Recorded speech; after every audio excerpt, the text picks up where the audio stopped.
free, the same day. Your next fan? Yeah. Nah, no, sir. Who's your root fan? I'm a LeBron fan.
So that's why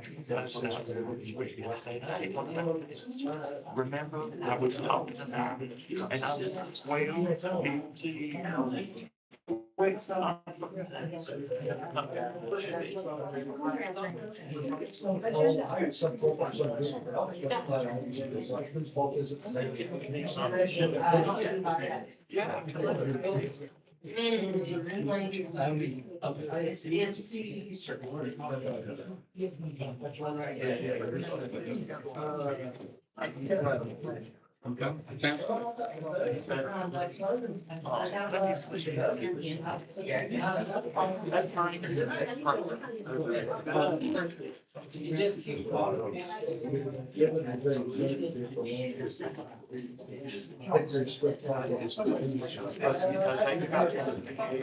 to take what you're telling me and turn it into something.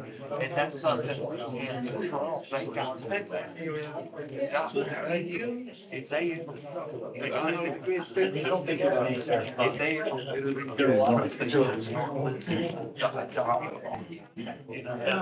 because you're right. I'm coming down there, I'm coming down there. Yeah, you know I know you. I'm coming right down there, mother, I promise. I'm coming. Yeah, that.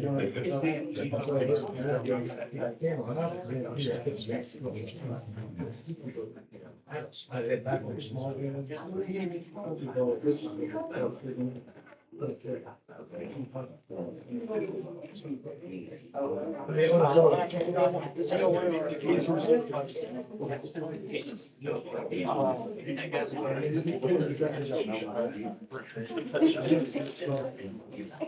You're right.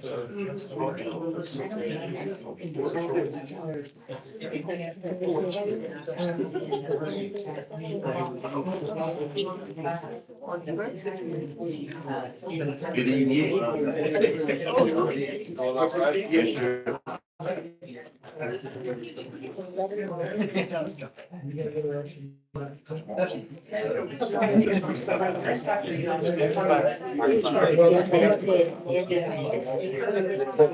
I told you. I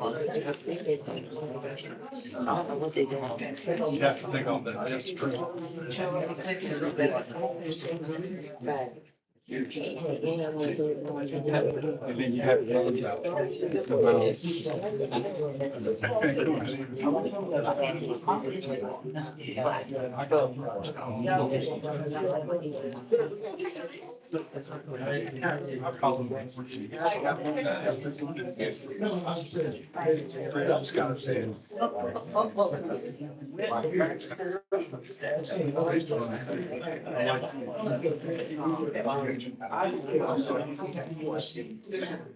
I ran out of these.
I can't.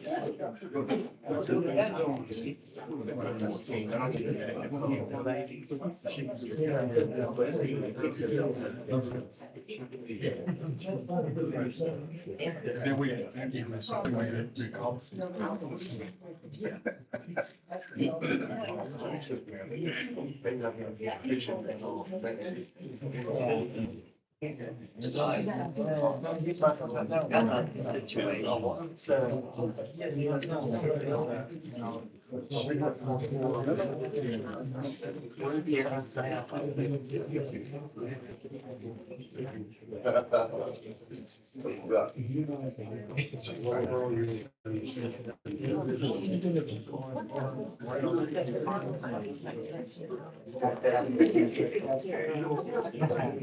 She's a girl.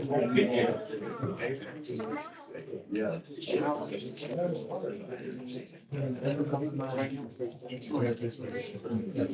I don't know you why.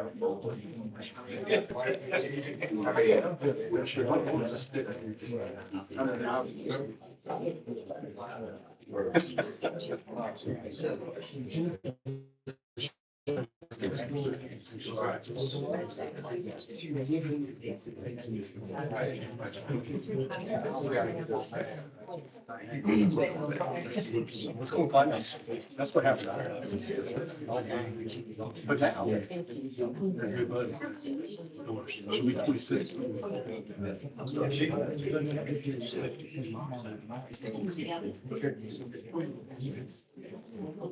Especially if you're you should be. And then they're gonna make you be the judge and jury. It ain't very serious. I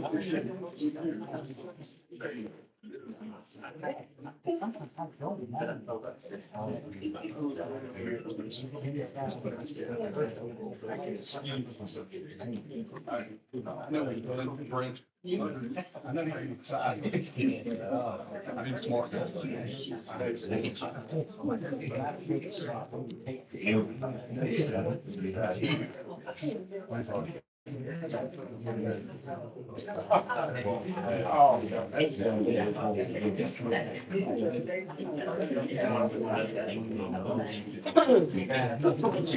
All left, all vacuum.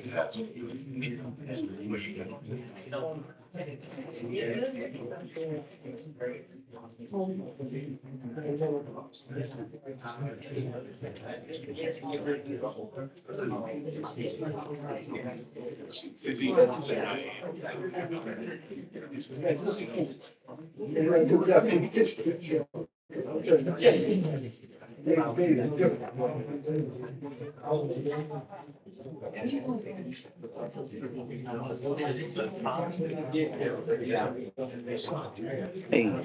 you good. You know, I know a whole lot of things. Okay. Right. Right, okay, all right, okay.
It's 7:01, Monday, July the 13th, 2026, and the meeting of the city council is called to order.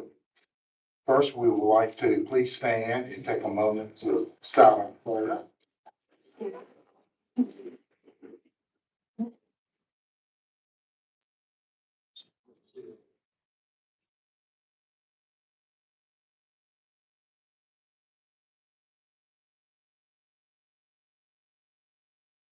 Thank you. At this time, I would like to ask the city clerk to do a roll call, please. Councilmember Knight, Here. Blackwell, Here. Robertson, Here. TJ Walker, Here. Daughtridge. Here. Harris, Here. Morris Walker. We do have a quorum. The next on the agenda, I would like to have a motion and a second for the approval of the minutes of the regular scheduled city council meeting held on April 13th, 2026. Do I have a motion? So moved. Councilman Dodd, you have a second? Councilman Blackwell, all approved, please indicate in favor. Aye. All opposed? Approved. There will be one item change on tonight's agenda. Number 3, referencing the one on tree trimming project will be removed from consideration. Do I need, I need a motion, for such removal? Do I have a motion? That's Councilman Blackwell. Do I have a second? Second. Councilman Knight, all approved, please indicate your favor by saying aye. Aye. All opposed? That one item is removed. And it's to be rescheduled. It's not permanently forever. Pardon? Not permanently forever, right? Just to be rescheduled for another next night. At this time, I would like to ask City Manager Elton Daniels to give us his community update. Thank you, Councilmember Harris. I would like to provide a couple of updates for the community. First, I would like to provide a brief update regarding the city's utility billing operations. The state auditor's recent review confirmed that customers were billed only for the utility services they received, both meter and non-meter services, and that the city's corrective actions did not result in improper billing. As the city returns to this standard utility account management practices, automated customer service reminder calls for past due utility accounts will resume. To provide customers with additional time to address outstanding balances, standard utility service disconnections will resume on July 20th rather than immediately. We encourage customers to keep their contact information current, respond promptly to courtesy notifications, and contact our Business and Collections Office if they need assistance or wish to discuss payment arrangements. The audit also provided recommendations to strengthen operational processes and customer communications. We remain committed to implementing those recommendations while continuing to provide accurate billing, clear communication, and responsive customer service. Also want to highlight an upcoming opportunity at the Rocky Mountain Animal Services. This Saturday, July 18th, from 9 a.m. until 11 a.m., Rocky Mountain Animal Services will host its Forever Adoption event at the animal shelter located at 1017 North Church Street. If you've been considering adding a pet to your family, I encourage you to stop by, meet the animals available for adoption, and learn more about the adoption process.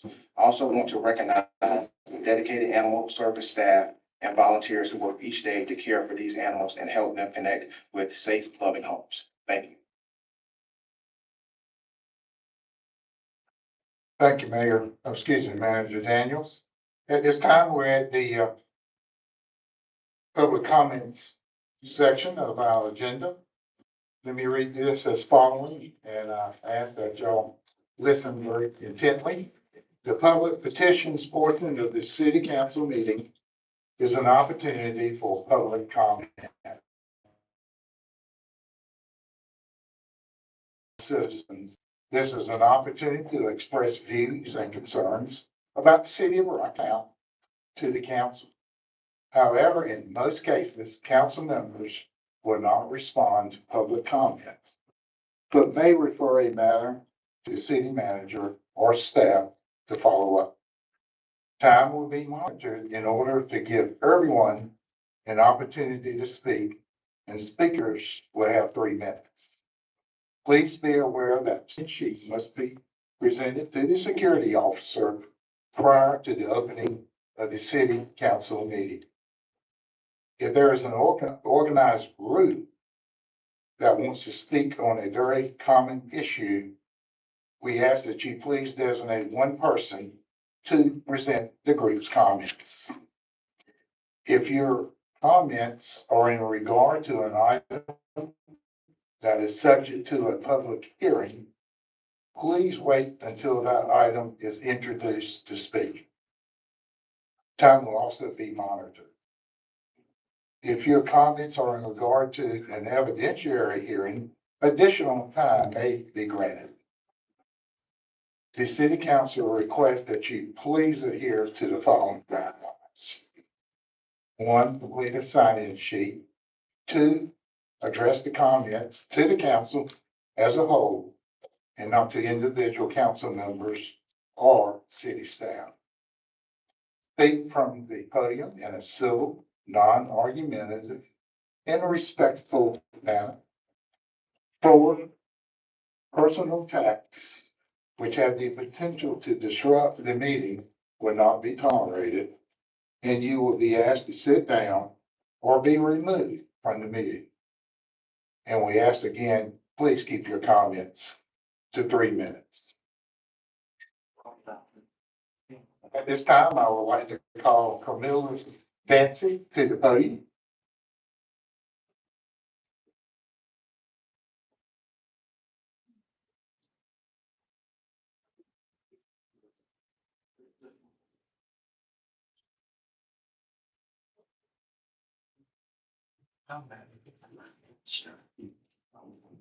Good evening.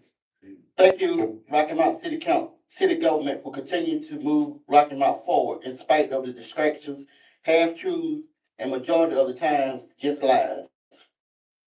I have witnessed the progress at the meetings here and the LGC meetings as I have traveled to Raleigh. The assistant manager did an outstanding job on last week. Thank you. At the LGC meeting instead of the city manager.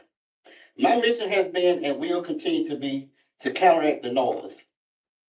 The city manager and staff, especially the business department, audit findings, electric audit findings, all need some apologies for the attacks they have received. Now, in my closing, it is a shame some folk have had no respect for the council, the police department, and the police department. It was a total embarrassment what took place during the last meeting, the arrest. Moving forward, I hope to see law and order in this room. Not only bang the gavel, but enforce the bang. Thank you, and continue to move Rocky Mount forward. And where I go, I had to give people the right information, and I enjoy doing that. That's why I come to this meeting and record them and go to Raleigh to the LGC meeting. And I'm gonna take up a donation tonight for my travel. Thank you. Thank you. Ms. Veronica Jennings?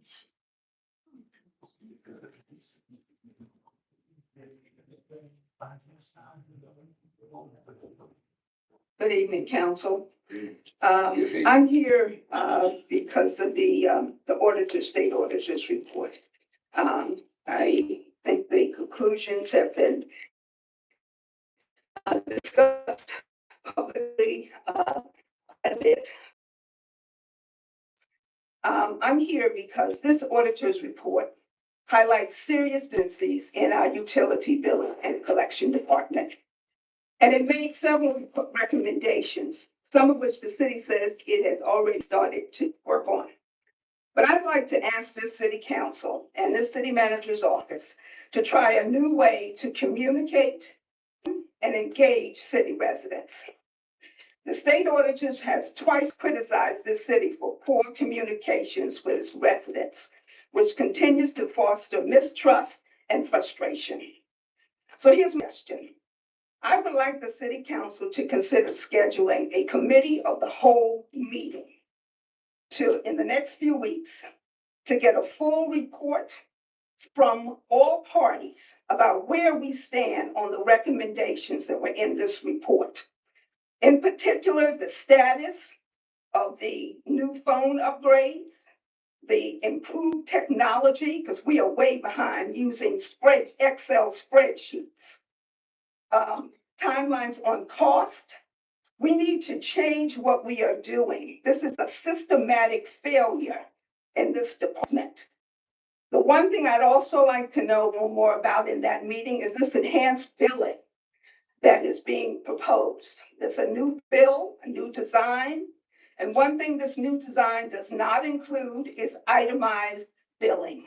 For us citizens to know what is the cost of each service, water, sewer, utilities, everything, so that we can confirm the calculations. So I hope that you will do transparency for real and schedule a public meeting, and let's get to the bottom of what's going on in our department. Thank you.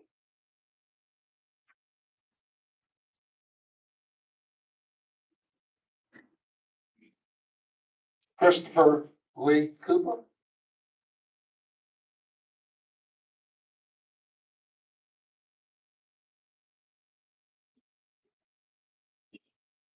Good evening. My name is Christopher Cooper. I live in Rocky Mount in Ward 4.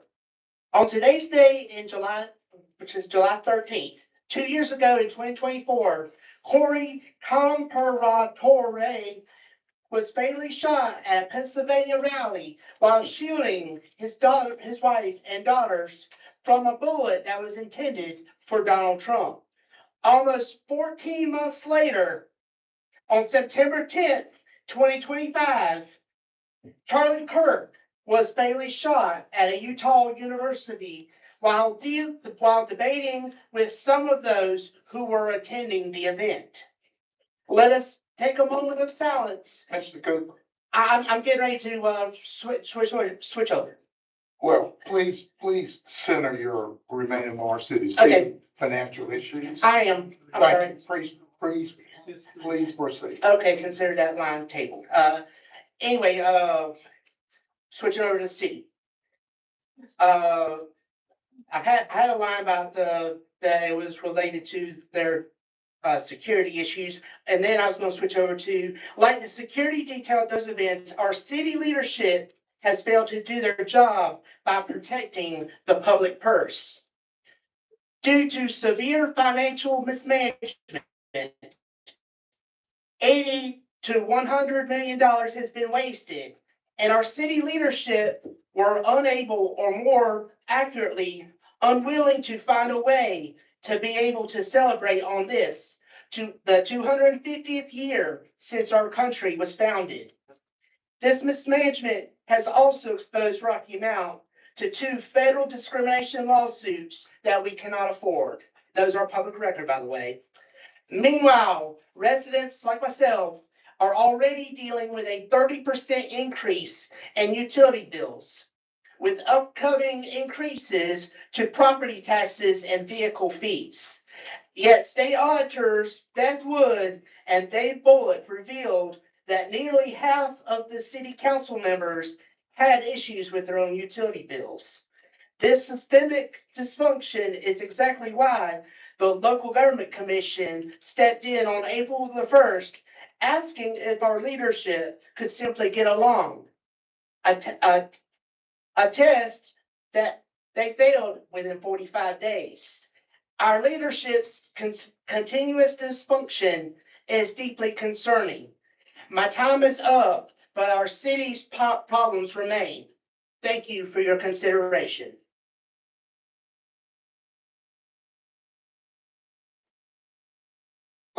Please. Mr. Earl Jones is next.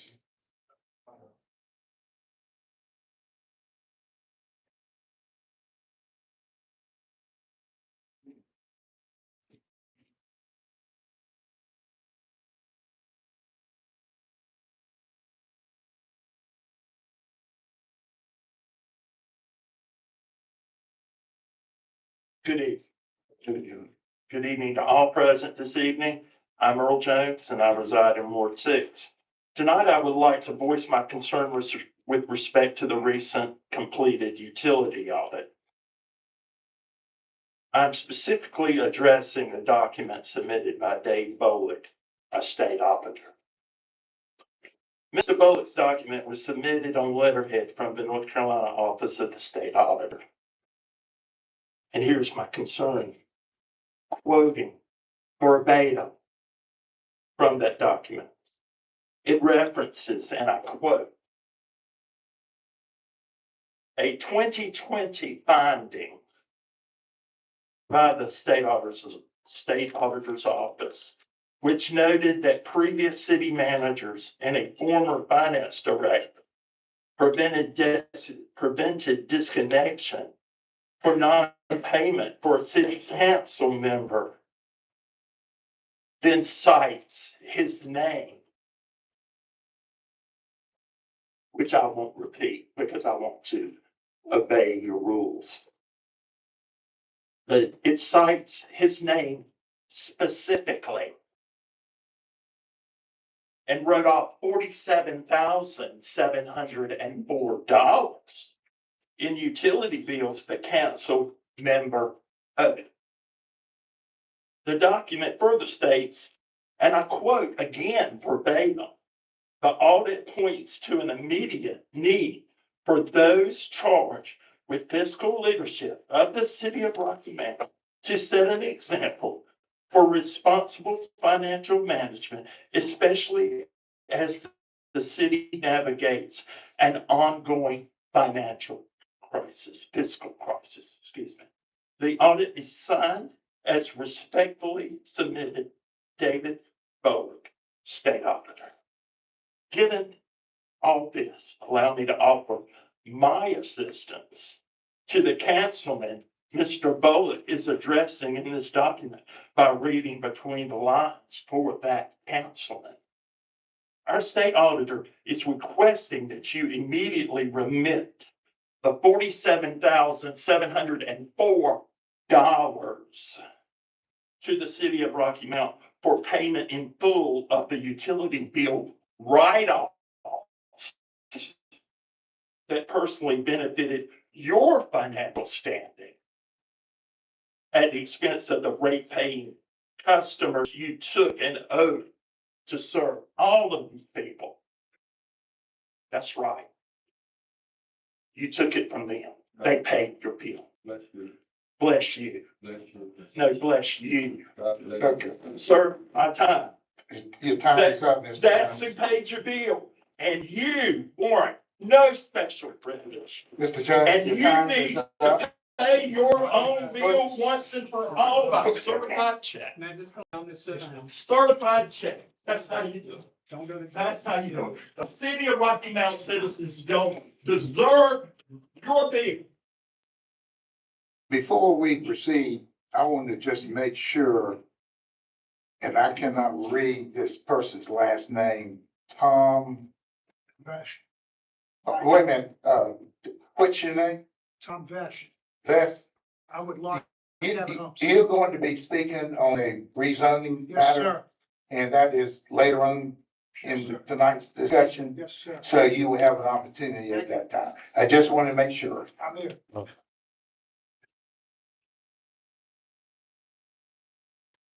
Okay. Dale Esteline, I hope I'm pronouncing.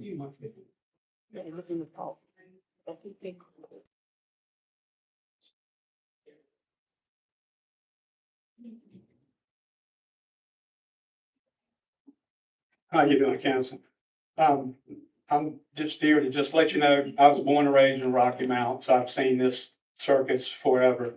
But I just want you guys to know, if you look on TV, you're gonna see music people that died, you're gonna see politicians that have died. You've seen all this, these people on television, these artists, they're dying, and I just want all of y'all to know, you can't take this money with you. So if you're doing something that's not right, it's underhanded, and I'm not pointing any fingers at anybody. But if you're doing it, you remember, your legacy is what you're gonna leave to your children. And if you're out here doing something and you know it when you do it, I know it when I do it. And I'm not perfect either, but when you're doing this stuff and you're not serving the people of Rocky Mount, you're serving yourself, or you're serving your family, or you're serving your friends, you can't take the money with you. So just either turn around right now and say, hey, I need to give the right answers to these people. I need to tell them what they're fighting for is worth fighting for. And if you come in here every week or every 2 weeks, then you come to these meetings and somebody hadn't done something good, somebody hadn't come out of all this with something good, and you're not really doing your job. You're not serving your purpose. And yet somebody can step up and take your place. But if they get corrupted or they let it slip, that they're not doing the right thing, and it makes it almost sound like Rodney King had the best idea. Can't we all just get along? You pay your bills, I pay my bills. You make sure everything's fair for the people of Rocky Mount. You're not serving Raleigh. You're not serving Atlanta, or you're not serving Nashville. You're serving Rocky Mount. And if you're not doing the right thing, you're doing a disservice to Rocky Mount.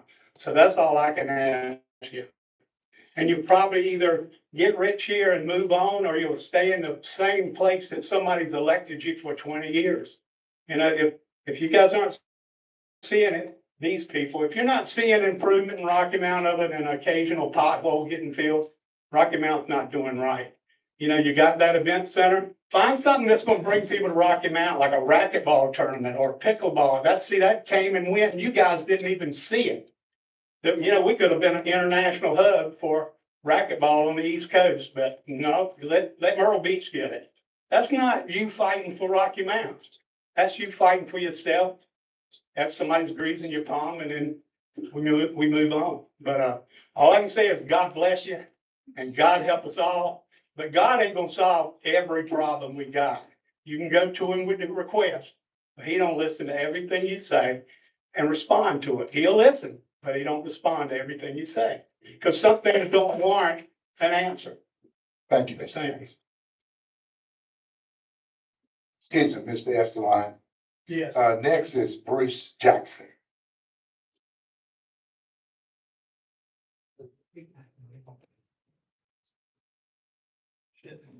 Should have sat down. Good evening, City Council. Good evening. I just want to thank you for giving me and everybody else the opportunity to speak here tonight and every meeting. I don't have anything specific to address. I just want to make some general comments. I'm getting kind of sick and tired of every time I turn on WRAL, there's a story on there about Rocky Mountain. And it's getting past embarrassing, it's getting laughable. We're better than this. You're better than this. We're all better than this. And I know most of you guys are smart people. And so if you've got the auditors doing what they're supposed to be doing, then you know what you should be doing moving forward. I know it's not going to happen overnight, but I have faith that it will happen. So that's all. I just have the faith that we will move forward and try to put this behind us, learn from the mistakes, and just move forward with it. I will leave on one note. If I was an elected official in Rocky Mountain, come election time, I would be worried. Thank you.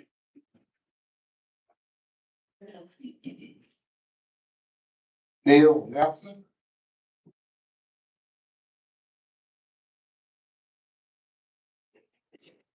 Thank you, members of the city council.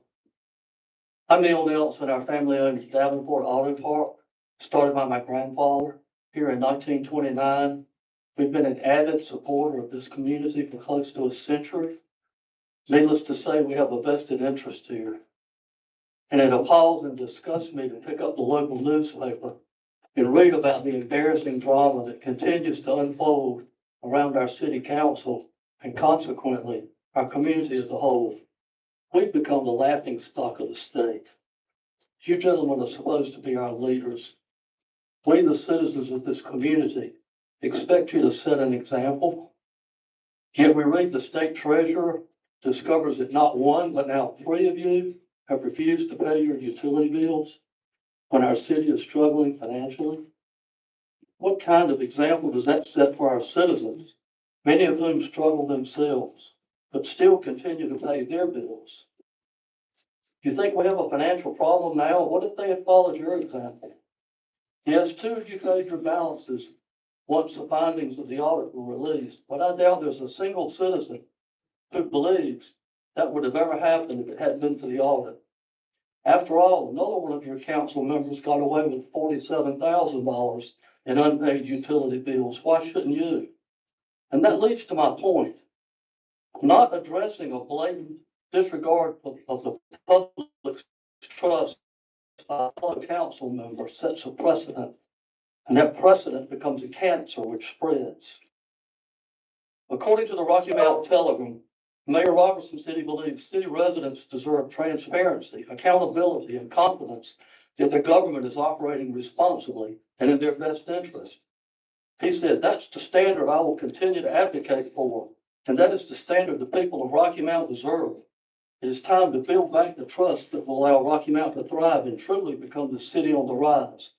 Mayor, I couldn't agree with you more, but talking about transparency, accountability, confidence, and trust is a joke when one of you has the audacity to sit up here knowing you got away with $47,000 in unpaid utility bills while the city struggles to pay its bills and is having to raise taxes on your fellow citizens.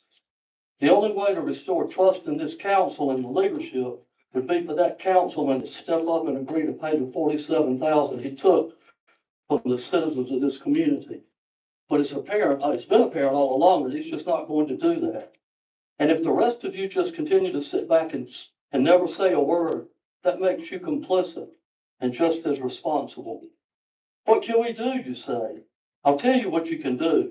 Start by passing a regulation that requires those serving on the city council to stay in good financial standing with the city they serve. Otherwise, their pay for serving is garnished until their account is paid in full. Hey, Mr. Mayor, Mr. Mayor, Mr. City All it Mayor, would take was 4 votes. you're overtime, Neil. I don't know about you, but I'm tired of being the laughing stock of this state. Mr. Mayor, for a moment. Councilman Blackwell? Yes, sir. I would really appreciate, Why's he gotta go?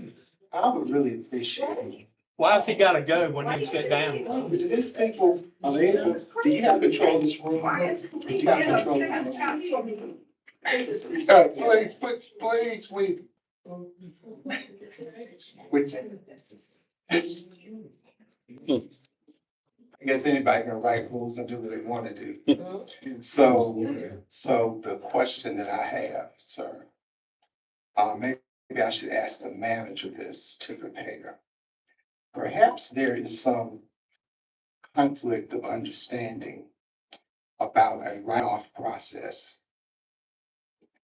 And while there was a statement made in this last audit, there was no investigation or corroboration by the auditor related to that amount in question.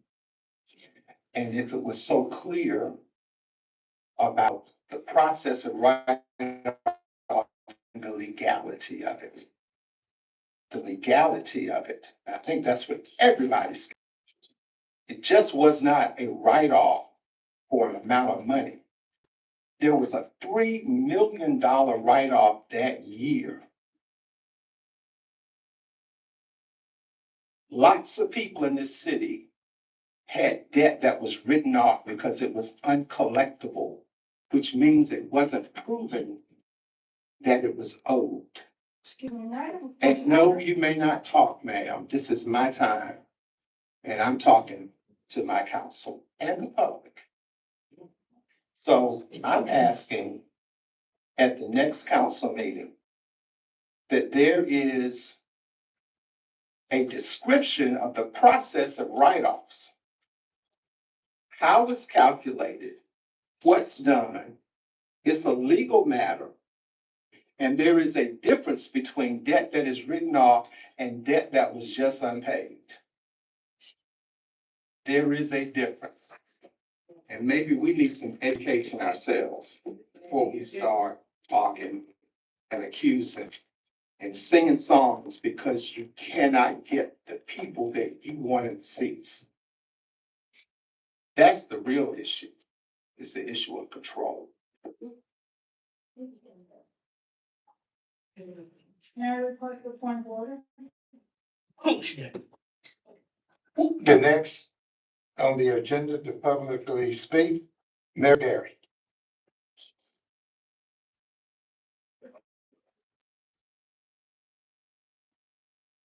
Okay. Boy, I love how you guys make your rules. We can't address you guys, but one of you can get up at that last meeting and accuse 40% of the people who live in this town of being racist and white supremacist. Nobody said anything to him about. Cut it out. That's not proper. But some of us can come forward with legitimate rights, and you escort us out with the police. I'm kind of lost there. You guys work for us. Remember that? You guys work for us. That's why we're here. What's wrong with you guys? I don't get it. You don't reprimand each other when you do inappropriate or say inappropriate things. But then if we point it out to you guys, we're in trouble for having said a name. What is wrong with you guys? I'd like to know what mothers raised some of you guys. I'm sorry. My son would never have gotten away with this kind of behavior.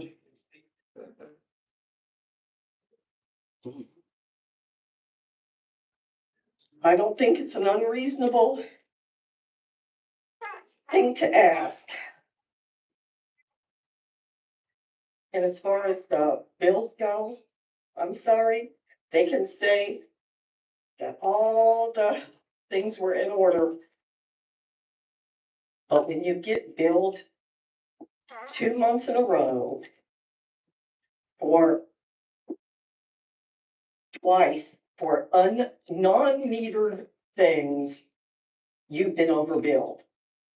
The electric might not have been overbilled, the gas might not have been overbilled, but I'll be damned if there wasn't 2 pickups a week of trash in my neighborhood, so why should I pay for two pickups a week instead of 1? I didn't use any more water during that period. Why did I get double billed on water?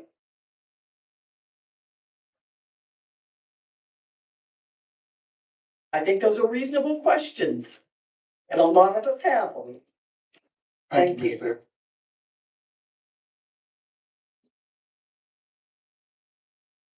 Nellie Martin. I hope I pronounced your name correctly.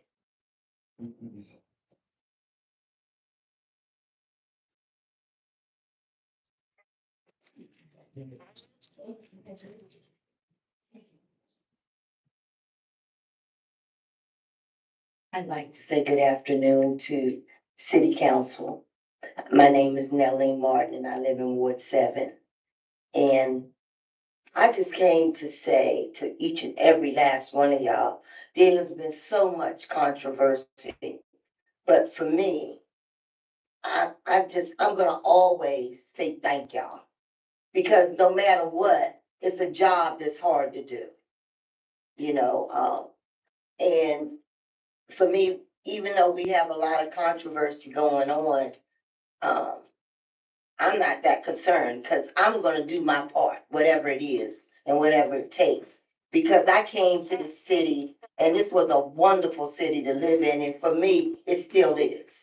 Because if you come from where I come from, anything's better than Washington, D.C. So, and our bills are quadruple to what is here in the city of Rocky Mount. So I just do what I'm supposed to do. So I thank y'all, number one, and I understand what the people feel too. So I just hope that we can all work it out and get it done. I also stand to talk about, y'all know what I'm talking about, Rocky Mount Love Day. It's a day that for everybody that's having a problem, and we might need to just get to know each other. You know, we're splitting lines again, and that's just, to me, is really ignorant. We just need to get along. And y'all know I'm all about love, I'm all about getting along, and I'm all about working the community. You know, because when one person is out of order, we're all out of order. And I've seen a whole lot of out of order. And it's just not one person. It's not just the city council, it's all of us too. So we just need to work together. And that's all I got. Thank you. Darlene Spencer Harris.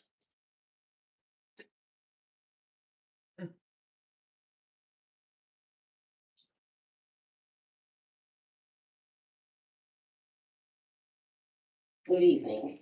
Good evening. So I just got a couple of things going on. First, I want to thank you all for your service and all that you'll attempt to do with or without our support. Also, another thing, Southeast Rocky Mount will be having a community day on Saturday, August 1st, from 11 to 3 at Truth Tabernacle parking lot. Please come out and support. Now, Dayton Street Pool, they don't have enough sessions available for the residents. Twice a week, Tuesdays and Thursdays, 2-hour sessions, $3 fee. It's been 100-degree days. We need that pool to be open on the weekends when people are off work and the kids really totally have nothing to do. Not to mention how hot it's been. Now I'll talk a little bit about the audit. So, although a lot of the citizens is looking for the council to be at fault, personally, I was glad that they were not at fault.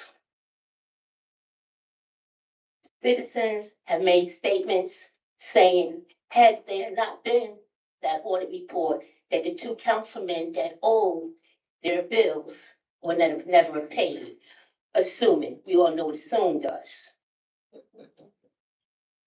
I myself also held back part of my payments from the utility company. Why? Because there was no late fees and there was no disconnect notice. However, I completely understood that I was continuing to use the service. So you know, if you continue to use the service, the bill is gonna come due. Now that the bill is due, did you put your money aside because you knew that bill was coming? Did you think you were gonna get free utilities? No, that is not the case. So when you don't have the money to pay your bill and you're facing a disconnect, please do not point the finger at the council. Point it at your bad choices. Also, on July 20th, city manager stated that they will be starting to cut off people with, and I guess they will be starting to reassess the late fees. I think with the audit report just coming out, I think that might be a little drastic, that citizens should have a little more time. And are they able to still go in and make payment arrangements? Because they gotta have some other options to just be facing a turn off, although they were irresponsible with their choices. But that's to each his own.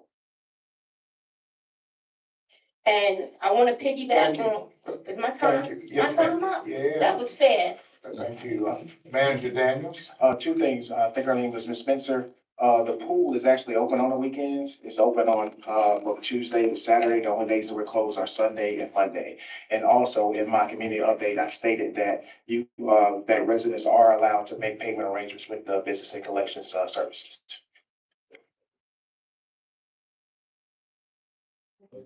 Regina Townsend?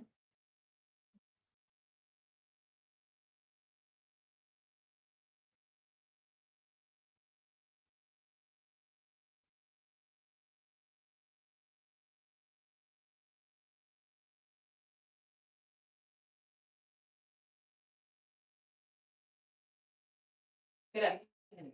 Good afternoon. Good evening. Oh, yeah, sure. Good evening.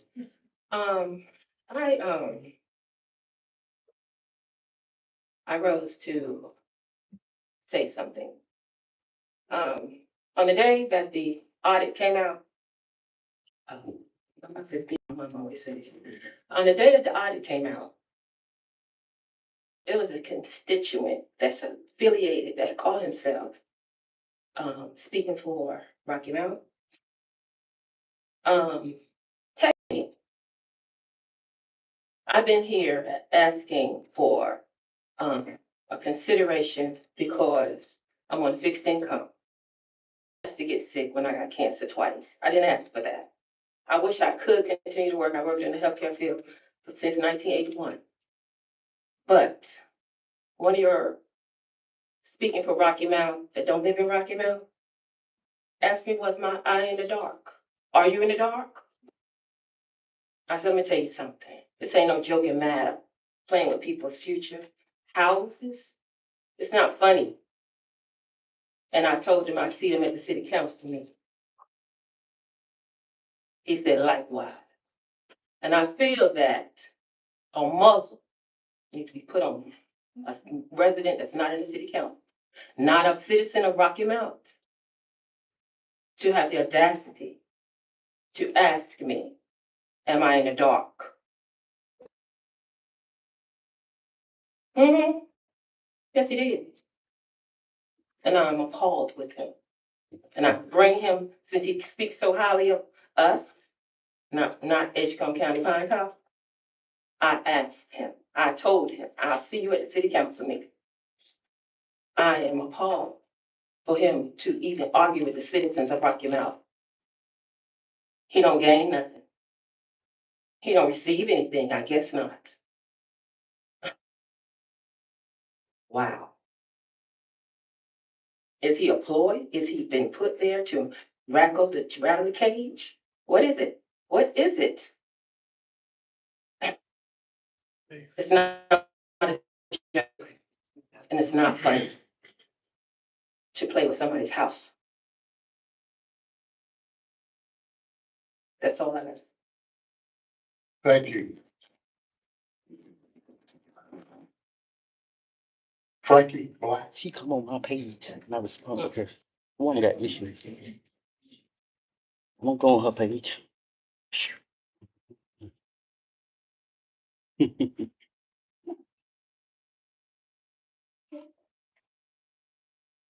Well, good evening, gentlemen. Good evening. Well, I'm sorry that things seem to be going the way they are. I'm here tonight because I think that the citizens of Rocky Mount deserve a whole lot more than the explanations that they've gotten, and certainly a lot more than the press that they get. I think a lot of the press seems to be baloney for a lot of words that I use. My father used to use that. And I think it covers a lot of the mistakes, indicating that the state auditor's report tells us that the city has serious failures in oversight and internal controls. We knew that. All of us as citizens knew that. And we actually heard it tonight again, that you wrote off debts and you didn't explain how those write-offs were going to be taken care of. Well, I guess you're going to explain that to us. But, you know, maybe when you write off debts, you didn't want to consider the fact that maybe that person could pay that debt. And you just wanted to write his debt off. But that's okay. Whether residents were double billed or not is not the issue anymore. I guess the larger issue is that the fact that the systems meant to protect taxpayers failed. And public confidence has really been damaged. You guys really did a number on us. It can't be restored with a simple press conference. Public office happens to be a privilege. It's not an entitlement.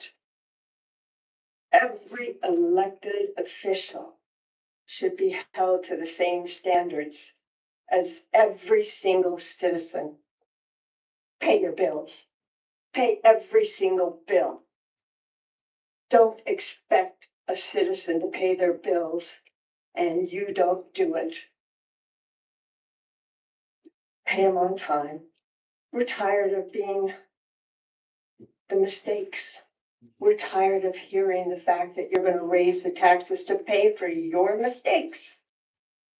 We're tired of that. And we're learning about problems only after an audit. Why haven't you told us about the problems? You know these problems way ahead of time. Why don't you do this? So the media reports them. It's a sad situation. Tonight I asked the council 3 questions. What are you going to take? What kind of steps are you going to take to ensure these failures don't happen again? Thank you. Thanks.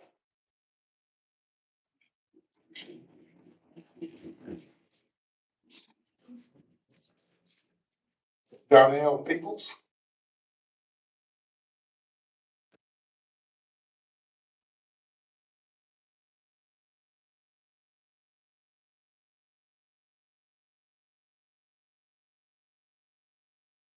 Good evening.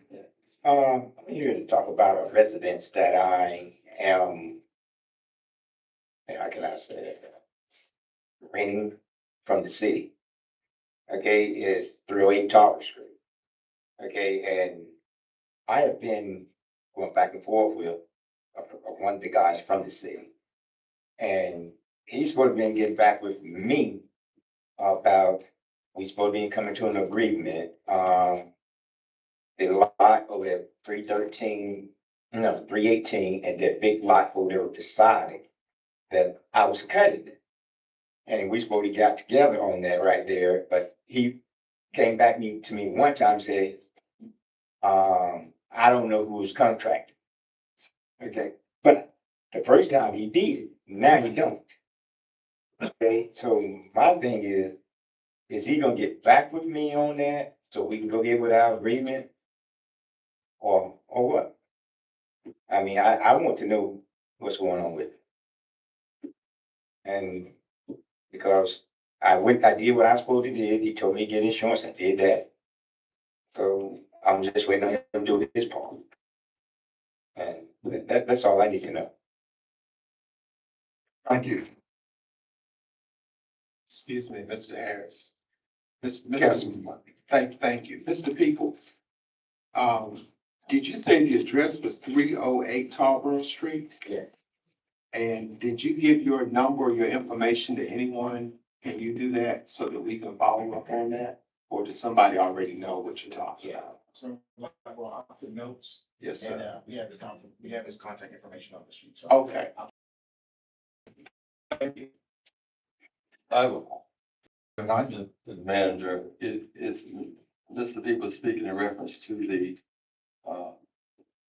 grass cutting or to the lease agreement of the property from the city. Sounds like it's an agreement that he's cutting a lot, keeping it up and not being compensated for it. I don't know exactly what he's referring to at this point. I plan to meet with him now that I have his contact information, but it sounds like it's a combination of both. And I assume he's referring to our facility maintenance person who he has been in contact with this far. Thank you.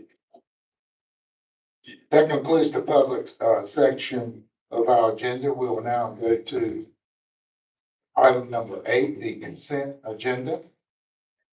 We have been asked to remove section C3 of the agenda, representing the lump sum tree trimming and mowing contract. I would like to have a motion for that particular item to be removed from tonight's consent agenda. Pardon? You did that. Oh, okay. Thank you, thank you.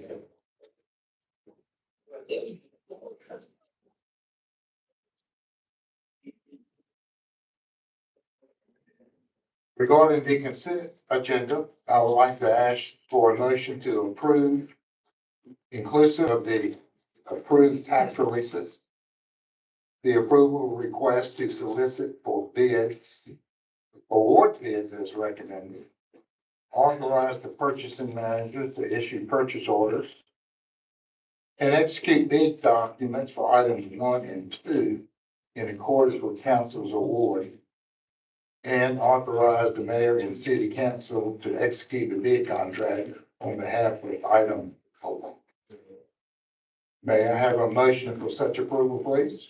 So Do I have a second? Second. Second by Councilman Blackwell. All in favor, please indicate by saying aye. Aye.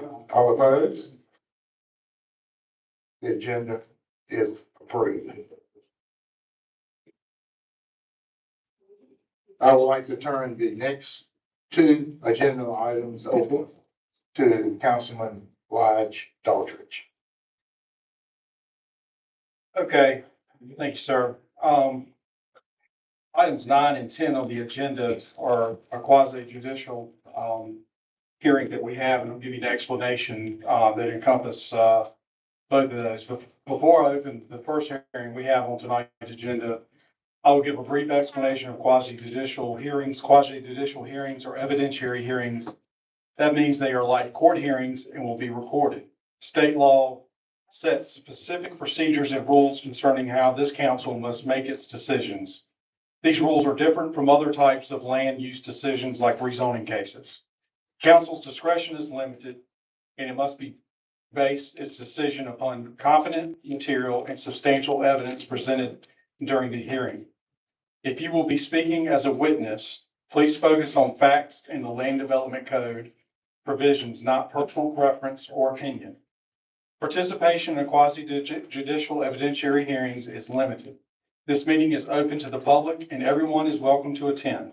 However, only individuals with standing have rights to participate as a party in these proceedings. Parties are limited to 1, the people or or entities with an ownership or leased interest in the property. 2, the applicant. 3, the city. And 4, individuals who can show they have standing under the statute. The council will allow non-party testimony as long as it is relevant to the matter, under consideration and limited facts, not conjecture or speculation. For certain topics, the council may hear opinion testimony from expert witnesses. Individuals providing expert opinion must be qualified as experts and must provide the factual evidence upon which they base their expert opinion. Conflicts, we will now check for conflicts and ex parte communications for the hearings today. The parties to these cases are entitled to impartial council members. A council member may not participate in the hearing if they have a fixed opinion prior to the hearing that is not susceptible to change, a financial interest in the outcome of the matter, or close familial or business relationship with an affected person. Also, council members must disclose any ex parte communication. Ex parte communications are any communication about the case outside of the hearing that may include site visits as well as conversations with parties, staff, or the general public. I'm going to ask if any council member has any partiality, conflict of interest, or ex parte communication to disclose besides council member Tom Harris, that I'm aware, due to him serving as an active deacon at First Baptist Church with the hearing for item number 9. So is there anyone else that has any issues with items number 9 or 10 that are on the agenda? And this regarding Councilman Harris is only for item number 9. Do I have a motion to excuse Councilman Tom Harris from the discussion? So I got a motion and a second. All those in favor of signing by saying aye. Any opposed? Okay. By a vote of 5, the motion to excuse Tom Harris is hereby approved. So I will now open the evidentiary hearing for the application for special use permit to operate a school at, find the address, at 200 South Church Street. The special use permit is being considered in accordance with section 506 of the Land Development Code. The LDC Land Development Code authorizes the council to grant a special use permit if the following 4 standards are met. 1, the use will not materially endanger the public health, safety, or general welfare if located where proposed and developed as submitted and approved. Secondly, meets all required conditions. 3rd, will not adversely affect the use or any physical attribute of adjoining or abutting property, or that the use is a public necessity. And 4th, the location and character of the use is, if developed according to the plan as submitted and approved, will be in harmony with the area in which it is to be located and in general conformity with the plan of development of Rocky Mount and its environs. The burden is on the applicant to show that the special use permit request meets these standards. Reasonable and appropriate conditions may be imposed on any special use permit. And at this time, I believe we're going to ask staff and any other person on this, because I think we're going to swear everybody in at the same time.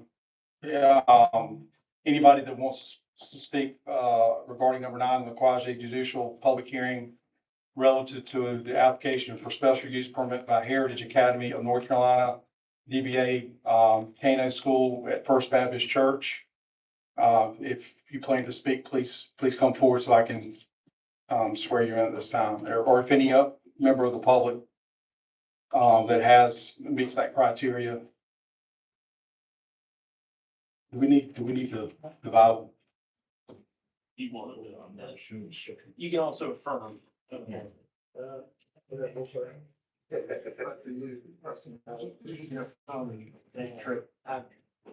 I will tell the truth.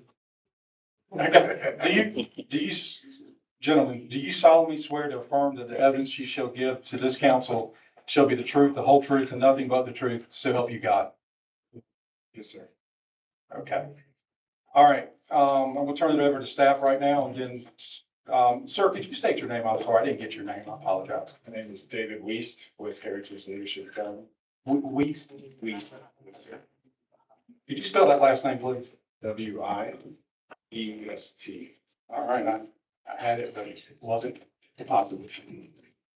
Mr. Boco?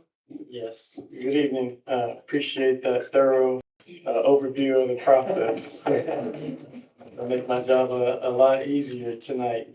The request is for a school to be operated in the downtown central business district or B4 zone district, right across the street, First Baptist Church.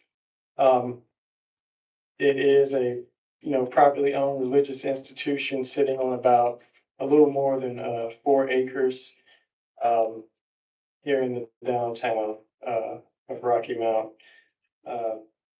The applicant requested the special use permit, and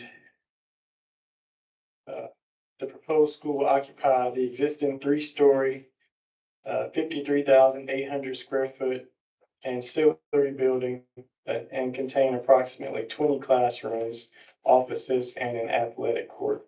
The property has been inspected for the proposed use and found to comply with applicable local zoning and state building and fire codes. As you noted, there are 4 findings that council is to make with regards to approving or disapproving a permit. I would submit my entire staff report for the record that was included with the agenda. And within that report, the applicant did provide a written response to those criteria for council's consideration of the matter. I'm happy to answer any questions you may have, and as noted, the representative of the applicant is here to do the same. Do you have any questions, Mr. Boco? And it says here the applicant can cross-examine staff, so Mr. Weiss, do you have any questions for Mr. Boco? Yes, sir. Okay. All right, and now, Mr. Weiss, if you'd like to make any statement, you can or you don't have to. It's totally up to you if you'd like to say anything. The only thing I would say is that our goal here is to be able to serve the people of Rocky Mount. And so we're thankful for your consideration. Okay, does anybody, council, have any questions for the applicant? It says here that staff can ask questions of the applicant. Councilman, I have a Councilman question Blackwood. of staff. Yes, sir. What causes this to be elevated to special use? Yes, sir. So special uses are land uses identified within the city's land development code that are deemed appropriate for that particular zoning district. But just given the certain the character of the use or the expected impacts that use may have in that particular zoning district, the land development code requires that a special use permit be considered. A school in any zoning district requires a special use permit from the city council. That answers it. So it's not that it's something that would impose unusual circumstance because we know First Baptist already has a lot of traffic and, don't you already have some type of day fair or some more effort? It's something you got a lot of cars that come in. That's my point. So the other thing I would ask then is, does this change anything for any other institution in this same area? Or is this special use just applicable to this facility? Yes, sir.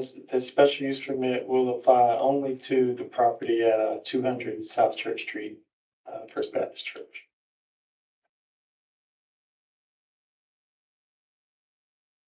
Any other questions from council?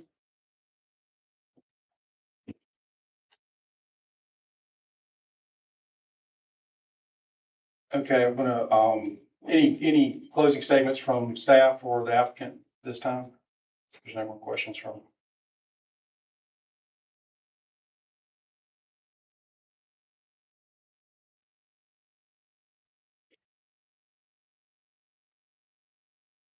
I'm sorry, this is the first time I've kind of gone through this, so I appreciate your.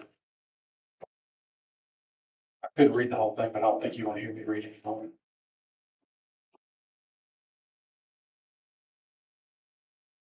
Okay, the discussion is ended. Any further discussion or questions? Yes, sir, Councilman Blackwell. May I make a motion to approve this? That's that you're going into the next line. Motion approved. Is there a second? Second, motion by Blackwell, second by Robertson, and all in favor?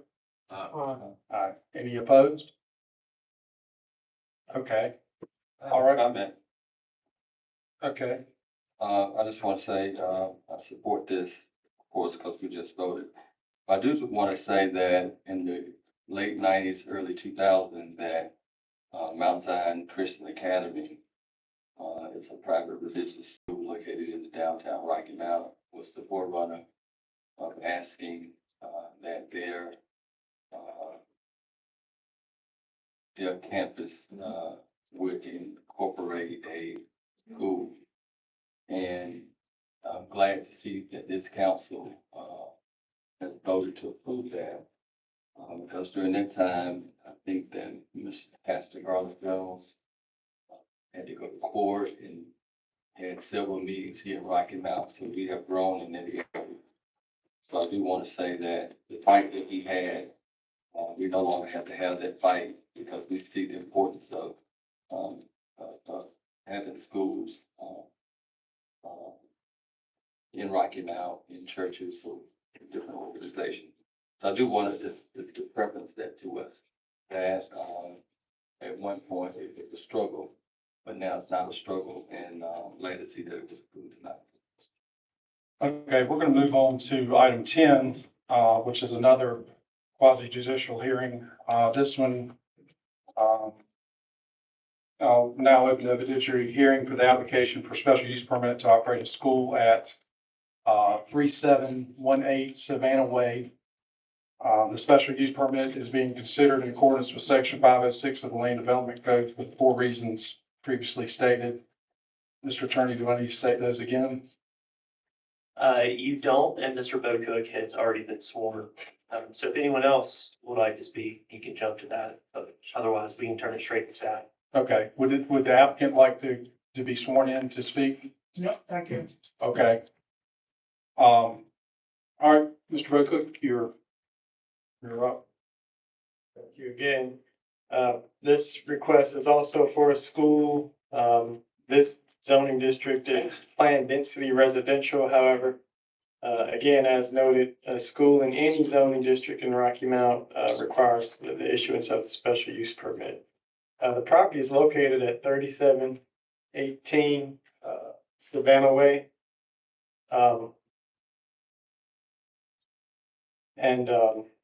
The existing building on that site is a privately owned community building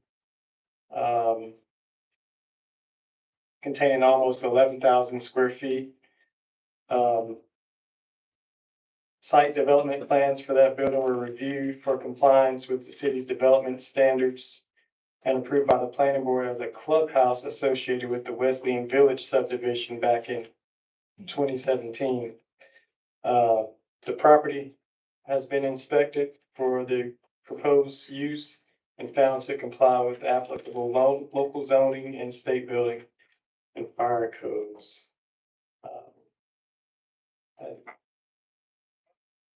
Yes, again, as before, the applicant did provide written response to those criteria for issuance of the special use permit and are available for questions should you all have any. I'm happy to answer any that you may have as well. anyone from the council have any questions for Mr. Boco? Doing, all right, well, I don't. Would anybody else from the public like to speak towards this? If you do speak, could you give us your name and also need us to swear you in before you speak? Your name, sir? My name is Milton Bass. Milton? Milton. M-I-L-T-O-N. Okay, Mr. Bass, we've got to swear you in before you can. Not a problem. Do you solemnly swear or affirm that the evidence you shall give to this council shall be the truth, the whole truth, and nothing but the truth, so help you God? I do. Okay, Mr. Bass. Yes. I got a letter, my wife and I, as a matter of fact, those community got a letter concerning this, proposal. And I wanted to get more information as to the, plan for this property. Our property is over on Lake Point Trail. And as mentioned, that, particular building was clubhouse for the townhouses over there. I'm concerned with putting a school there now. Yeah, you didn't mention the traffic at First Baptist downtown will not increase, but certainly will increase over at Lake Point Trail and off Bishop Road. And so I'm opposed to this effort and at least get some more information as to what this will look like. I'm afraid that it will be will create a busy area with traffic and noise. And so I would ask that the council would postpone your voting on this tonight and give more opportunity to examine this and what it looks like for the future of our area. You know, we bought this house over here so many years ago. It was quiet and it has developed over the years. And I'm concerned that the property values there will not be the same with this kind of development. So that is my concern. And I say, like for you, just take some time to consider this. Thank you. I'm at 3125 Lake Point Trail. There any questions for Mr. Batts or Mr. Boco? Councilman Robertson, and then Councilman Walker, and then Councilman Blackwood. Have we performed a traffic study test, and what's the capacity of this building?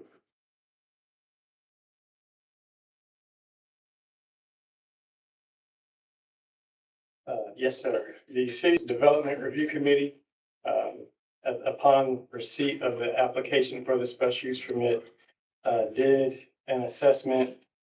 The owner of the school also owns the subdivision along Savannah Way and Savannah Court, pictured here.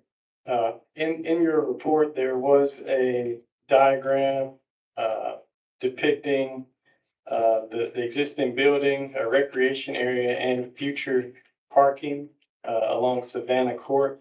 We anticipate that for the amount of students that would be able to occupy this school, traffic could flow along Savannah Way and Savannah Court, minimizing the impacts along Bishop Road.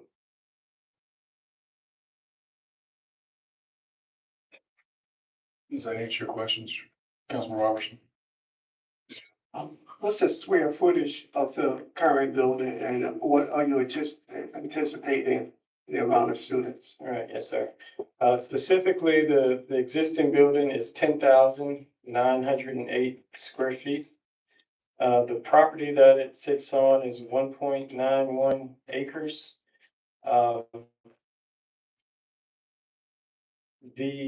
Dependent upon the grade levels served, not with respect to the actual building itself, but what's allowed by ordinance, there could be as many as 416 students. if it serves kindergarten through seventh grade.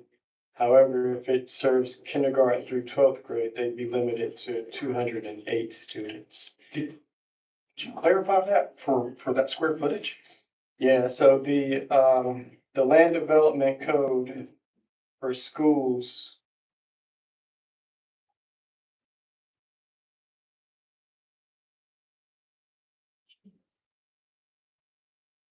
Um, the lot area for the school, the capacity for the school is limited by the lot area based upon the grades served.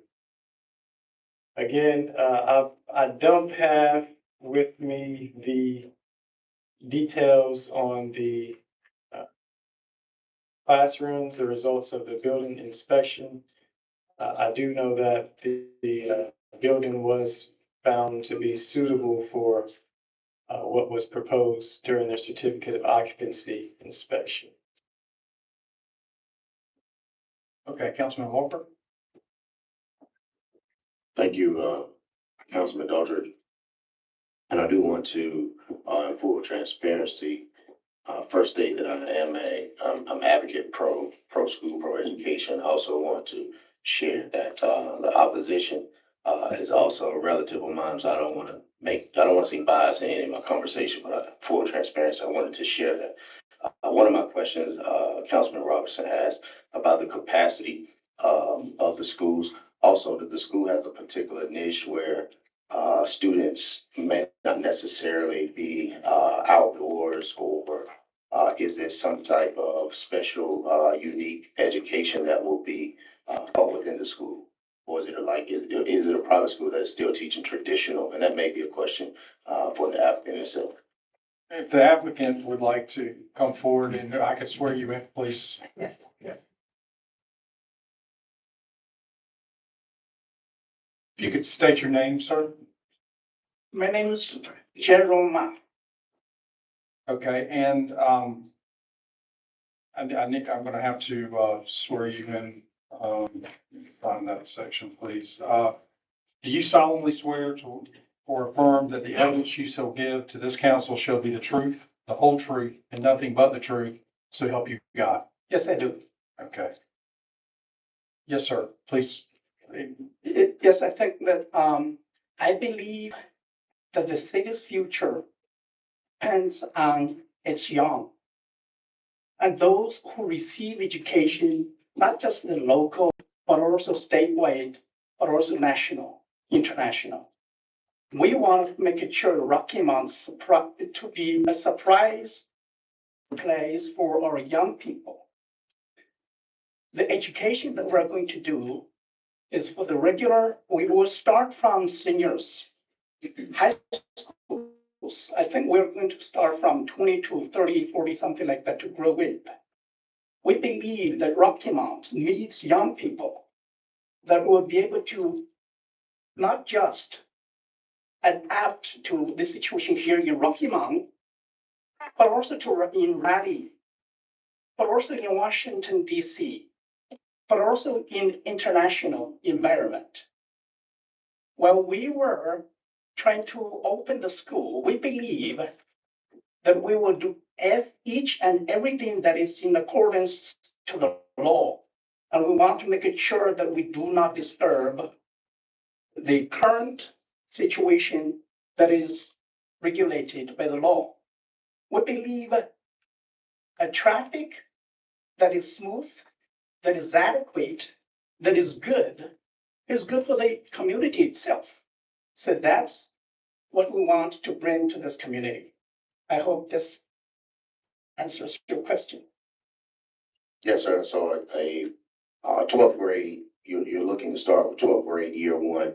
Will it be geared towards more, with seniors? They don't have recess, so the kids won't be outside playing in the 12th grade. But will this be more so of a tech base where students are inside looking for interns, maybe off campus, or will most of your studies be on campus primarily most of the day? I think what your question would be what kind of students that we're going to recruit and how we are going to train them. I think that First of all, we want to have a full current education that we have here, but we will also offer some kind of weekend training, the summer campuses for local people there so that they will learn mostly, have some kind of STEM courses there so that to upgrade their, study while they do. We want to start from 20. And the property is good for 400 students. And we believe in about 1 year, we will, to 2 years, we will start from 20, then we are aspiring for 30 to 50 in about 2 years and 3 years. But I think we want to keep this school small. We want to keep the school qualified. We want to make sure that opens a door to our local community, local students. Thank you. Any more questions, Councilman Walker? Councilman Blackwell? Yes, thank you. Thank you. I'm sorry, I didn't get your name again. JIAN. Thank you. RONG. Thank you so much. I appreciate that. You can call me Jerome. Okay, thank you. Can I call you Mr. J? Yes. Okay, thank you. Mr. Ma. Okay, thank you. No problem. My question is, what is the greatest amount of students you plan to have? Because the law says, as you stated, that once a special permit is granted, then regardless of where you start, you have the capacity to be able to educate 400 young people at that property. I'm challenged with that in a residential environment. That's very different from what we just passed, which was downtown, which is a more commercial, mixed use area. This is in a residential neighborhood, which other schools are located in residential neighborhoods, but most schools were there and then the neighborhood grew around them. And so people didn't have a chance to choose to be in that area. So I'm gonna tell you, I'm a little challenged with those big numbers. And what are your long-term developments? I hear you say 1 year, 2 years, but once the special use designation is extended, it's extended, and we don't have a chance to come back. The answer is short. Okay, 100 okay. is our top, see, that would be shift 5 years from now on. So if we could do that, but I think we will be much good. Very, very well. I think, we will do 80 something, but I think that, something like, the thing is that if we're very, very good, we will cap on 100 unless I come back to the city and say, okay, there is something that we've done that is adequate enough.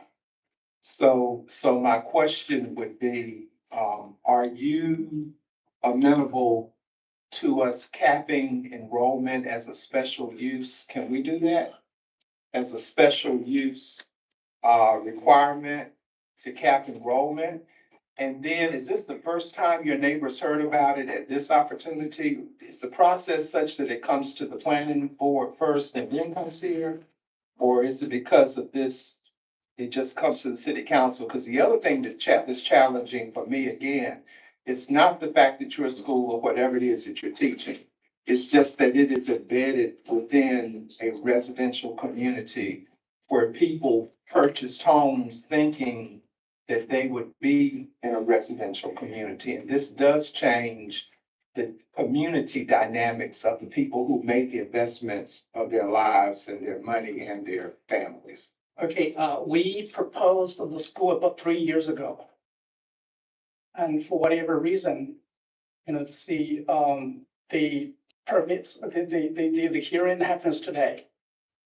So I believe during these past 3 years, we have been observing and watching and trying to discuss and calculate.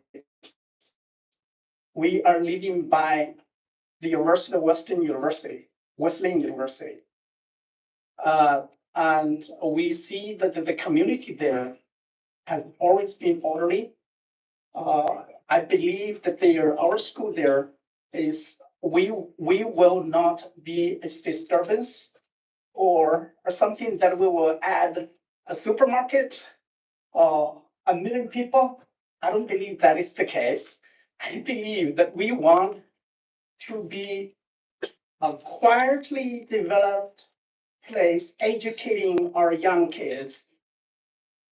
Before that property, before we bought it, the property belongs to, we bought 4 buildings from Wesleyan University. And I believe that that's also an extension to the higher education. So again, I want to make it sure that this is a school that we wanted to be quietly but steadily elevate the local students, local constituencies, so they're young people for the future. We want to be quiet. We want to be smooth, but we also want to have the young people to have a future.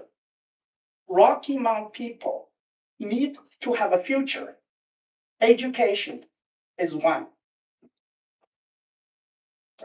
I understand that. I just, one more question, of our attorney and then Mr. Shane. Mr. Ma. Mao, I'm sorry. Ma. Mr. Mao. Yes. Okay, thank you. When we've had issues with rezonings in other cases, especially related to neighborhoods, we've asked developers to meet with the neighborhood and give them an opportunity to ask questions themselves. That's right. And be able to better understand what the implications of the rezoning would be.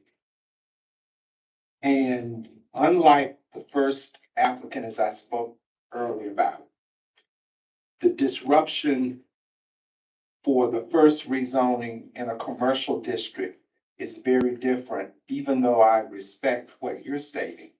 I also respect the fact that people live around you and they did not see this in their vision. And I think if you want to be a good neighbor, it's always good to be able to talk with your neighbors if you can. Because I don't think you want to have people not supporting you. I appreciate and applaud your desire to educate all of Rocky Mount's kids and those who are qualified to be a part of your institution. And I would certainly hope you would want those people who live around you to be able to embrace and support that as well. And so what I would recommend, if possible, if it's legal, unless we have to make a decision, if I have to make a decision tonight, I'm gonna vote no. If we can delay this so that the community can meet with the owners of this property, get their questions answered, and give them 30 days to come back and meet with us again. I think that is consistent with what we have been doing for a number of years regarding potentially disruptive uses or uses that we just didn't know or understand about. And I just think we need an opportunity to be enlightened about what, when I say we, I mean your neighbors or something. Sir, I fully respect what you're talking about. And thank you for giving me this opportunity to express myself. We have been here for more than 10 years. We realized that a community has to be very open. We have to make it sure that Rocky Mount lives for the future. As the council members here, I believe that it's important that you see the future. We are lagging behind now, gentlemen, ladies. North Carolina is not going to wait for us. Sorry if that is for me to shut. So I believe while we are sitting here trying to make sure that the future is good, we have not We cannot just be sitting put, being quiet, being close. We have to make sure that young for the future. We are moving very, very slowly now. I feel sorry for that. China is moving fast. USA needs to move fast. North Carolina needs to move fast. Rocky Mount moves fast. Gentlemen, ladies, we're for the future. Education. Mr. Long, I think we've got a clarification with the attorney, and then I've got a couple of clarification questions I need to ask. Thank you, Mr. Doddridge. Mr. Blackwell, to your question, it is within the council's, one of the things the council can do is to continue the public hearing. There has been some discussion about capacity on the site, and the land development codes presumptive limits based on lot area. If the question in council's mind is whether there is sufficient competent material, substantial evidence in the record at this point to demonstrate that given those presumptive limits on school capacity, that the use might not meet those criteria. Council can always approve a special use permit with conditions. Conditions could relate to the use, could be around capacity, or I think we heard concerns about traffic. If council wants to consider those things either tonight or at a continued public hearing, it can do that. And I think that's the call for council, is whether council feels like it wants to make the call tonight on whether to approve with or without conditions, or wants to allow the applicant, who knows the applicant's project better than council, to think about what some of those conditions might be to address some of these concerns. Okay, I've got a couple of questions before we move on. Mr. Bocook, I understand what the zoning may allow, but with the building of 10,000 square feet, from a fire perspective, and maybe Chief Moore needs to answer that question, will the buildings even accommodate 400 people, or is there a limitation on the buildings which might solve some of the issues there?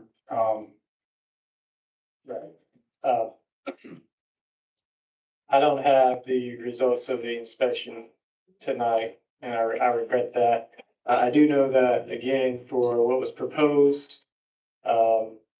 when the zoning official, building inspector, and fire marshal conducted their certificate of occupancy inspection, it was passed. I would be surprised if a building of almost 11,000 square feet could accommodate what would be allowed based on the land development code. And Mr. Ma himself, has noted that he anticipates a much smaller number. And I don't know if since Fire Chief Moore's here, if he can answer the question, or can you answer that now, or you are not prepared to answer that, Chief? I can say this. If you speak, I gotta swear you in, I'm sorry.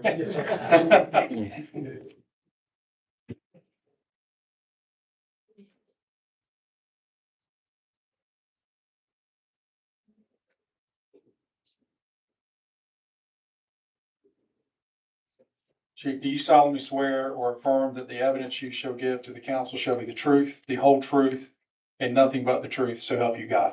Yes, sir. One thing I can guarantee, the council as well as more that, based on, the fire code, there will be limitations on, based on the square footage that building can hold. So we will make sure that he was within those guidelines or those regulations. So would you be surprised if 400 people could accommodate? Very surprised. Yes, sir. Absolutely. Okay. Based on the classification of that building. Okay, and I've got a question out from Mr. Booker, but if you can stay nearby, just in case other council members might have a question for you, Chief. I apologize about putting you on the spot. Mr. Booker, question about traffic. The way I see the map, you've got Savannah Court, Savannah Way, which the only egress out, from what I can see, is to Bishop Road. And it would not go to Lake Point. No, sir. I forgot, Lake Point Trail. No, sir. On the map, you'll see, Wesleyan College across the street, to the south on Bishop Road. To the east, you've got the Regional Shopping Center and 301 a short distance away. So there's already, high traffic volume and high capacity corridors in that vicinity. Again, all of the residential properties adjacent to the school on Savannah Way and Savannah Court are owned by the proposed operator of the school. And the school building itself, just based on an estimate, it's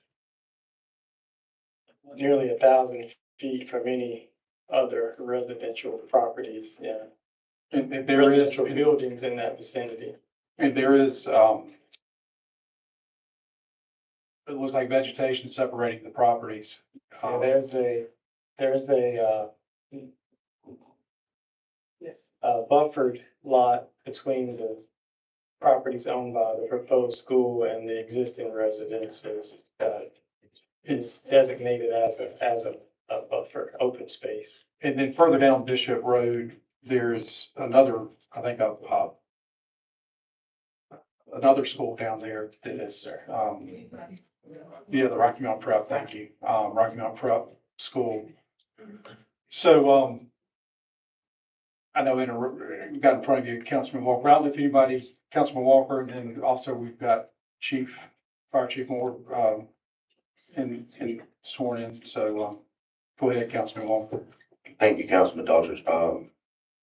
I'm not sure the pleasure of council as far as our vote tonight, but if we take the recommendation of what Councilman Blackwell shared, I would just ask that that timeline be shrinking, because school is going to start, 3 weeks. And so there are some things that have to take place to make it happen. And I believe the applicant, needs to have, fair time to be able to either pivot or continue with the plan, as proposed. But if some way staff could have that, public, notice meeting with the public, an applicant to be able to, have them informed of the timeline so we can have that documented before, the next couple of weeks. I just think if we can shrink that timeline down, if it is not the pleasure of council to vote this week. So, Councilman Walker, and I will ask this to our council, if I hear what Councilman Blackwell and Walker are suggesting, is maybe we, I don't want to use the word table, but we, continue the meeting. Can we continue it to our next city council meeting? To the next council meeting. For more information, I support the idea of schools. I'm not opposed. I just don't have all the information I'd like to have tonight. And request that maybe there's a public meeting with the, Right, and I believe our attorneys. Yeah, if council's decision is to continue this, prefer that it just be continued and not add a step okay to the process. It might be, I think we've heard a few things. It might also be productive if, for the applicant, if that's the decision council goes, to just identify those issues on which additional information might be sought so that we can address them quickly. Okay, Councilman Harris. Thank you, Councilman Daughtry. Mr. Ma? Yes, if you continue this to the next hearing, if the principal applicant, which is me, is on the international extended imminent several weeks or something, international travel, what would happen? Are you saying, sir, that because I think that I am traveling. Okay, that's what I wanted to understand. My question, got two quick questions. I think, you can give us some good information. What is, as of right now, what is your proposed date for the first day of school? We thought that we should do it this September. Looks like we could do it this September, but I believe it should be very, very difficult. But I think we're still shooting for that. So you're talking about the first day of school sometime in September, is that correct? Yes, unless, you know, I mean, who knows, but it's our plan. Okay. I mean, we have been thinking of planning this school about 3 years ago. And we're doing just, I'm not very promising for about recruiting 20, because I think it's very hard for us to recruit students now. So, but we believe if we don't do it this semester, then this September, then we will do it, wait for next. So anyway, I hope that, I'm hoping that we could do it in September. Okay, with the September proposed opening then. If your initial enrollment is 20, that's your goal for first year, is that correct? Is that what you said you're aspiring to have, 20? We looking forward to it, yes. What grade or grades would those initial 20 comprise? Senior one. Pardon? High school. High school? Grade 9. Okay. Yes. Okay. Suppose that we could get them. And then your future growth up to 100, if or whatever, is that I gonna think be? with the current situation, we would be extremely happy to have 20 to start with. And if we could have 100 by 2030 or 2031, I think I would be very, very happy with that now. Would they all be high school or would you open up for elementary and middle? We are not thinking of elementary at present. We are concentrating on high school. Okay, that's all. I just wanted some good understanding. No kindergarten, no primary, no junior, senior high school. So, Mr. Ma, our next city council meeting is, in 2 weeks, which is the 27th of July at 4 p.m. Are you indicating that you would not be? Well, if it is, sir, if it is the 27th of July, I'm fine. Okay. Okay. That's why I wanted to ask that question. So, Mr. Walker. Yeah, I think, I know that being that there was only, one resident of opposition here tonight, I think, can we hear back from them to see sort of where we are? Sure. Okay.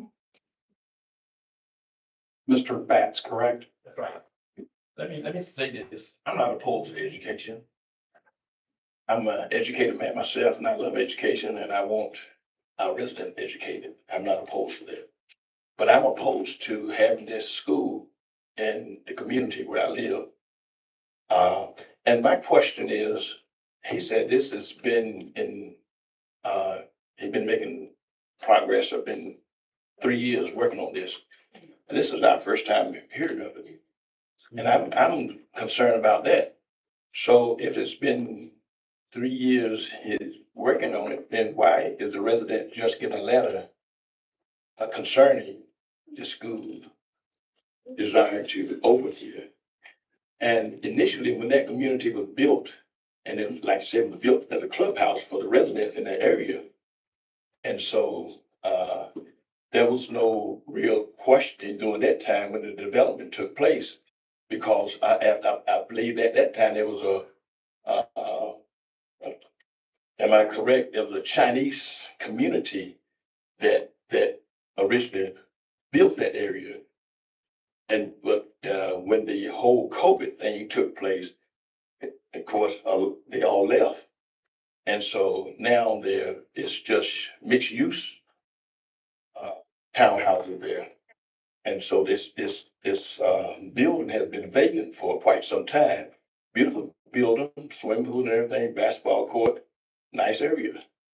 But it was not built for any school or any other,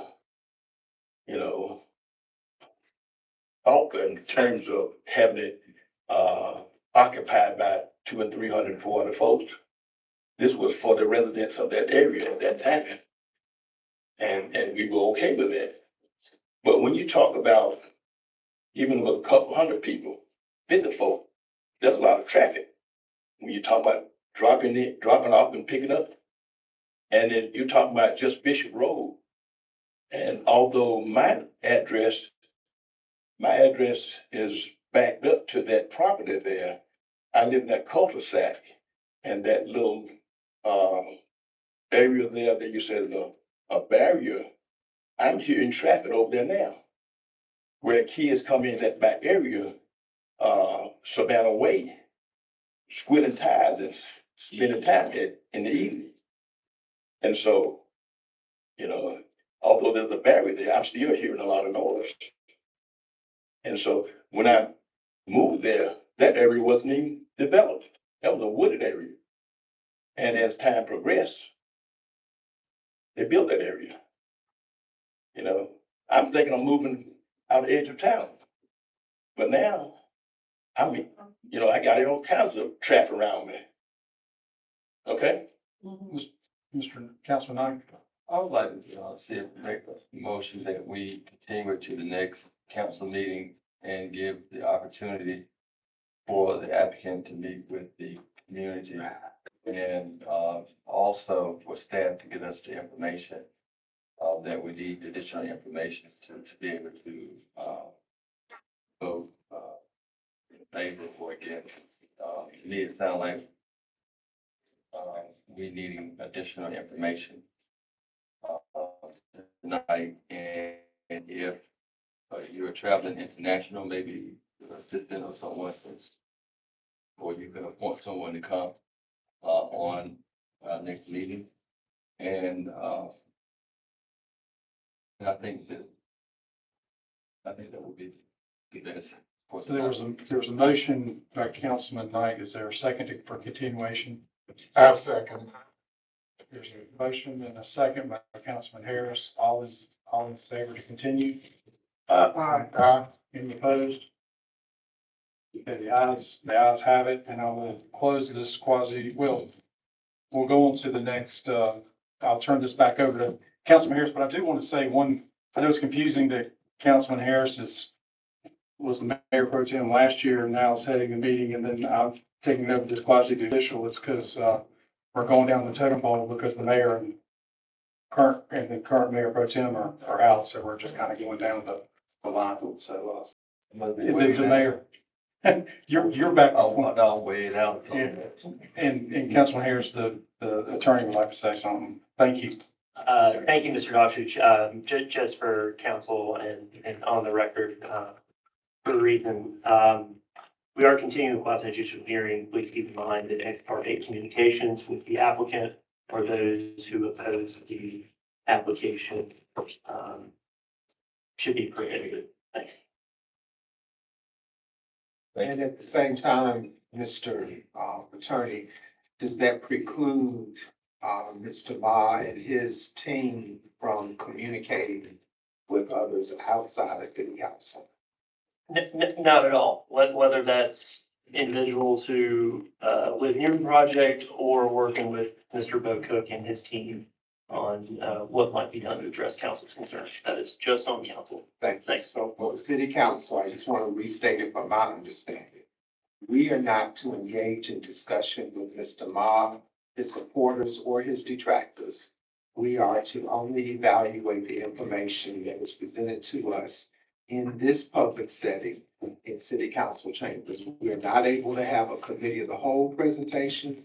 We're not able to have any individual discussions. Everything we discuss related to this must occur in this chamber.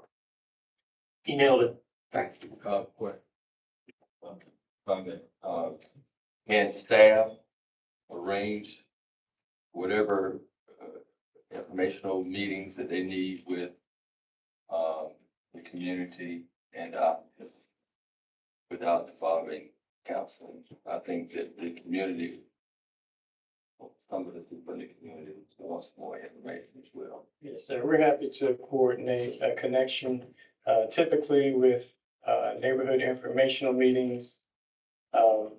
We'll serve as a medium, but the responsibility is on the applicant to build those connections, but we're happy to help facilitate. Thank you.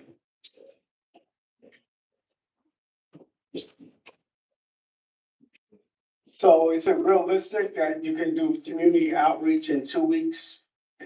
And as far as your position, are you gonna, put yard signs or send flyers to the community? No? Yeah, again, that's the responsibility of the applicant, staff doesn't. So how do we know if the community was reached during our next meeting to do the vote? Yes, so to be clear, and as I heard, Mr. Knight's motion,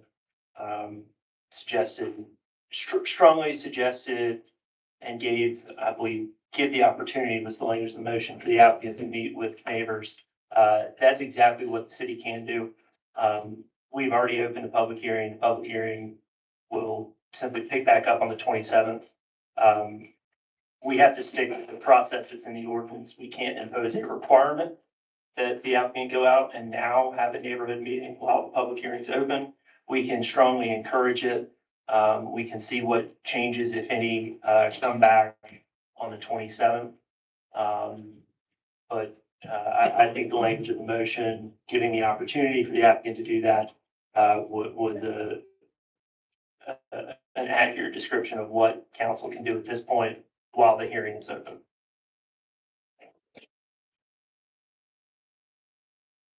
If there's no more discussion regarding this agenda item, let's proceed. Excuse me. Thank you, Councilman Harris, acting mayor.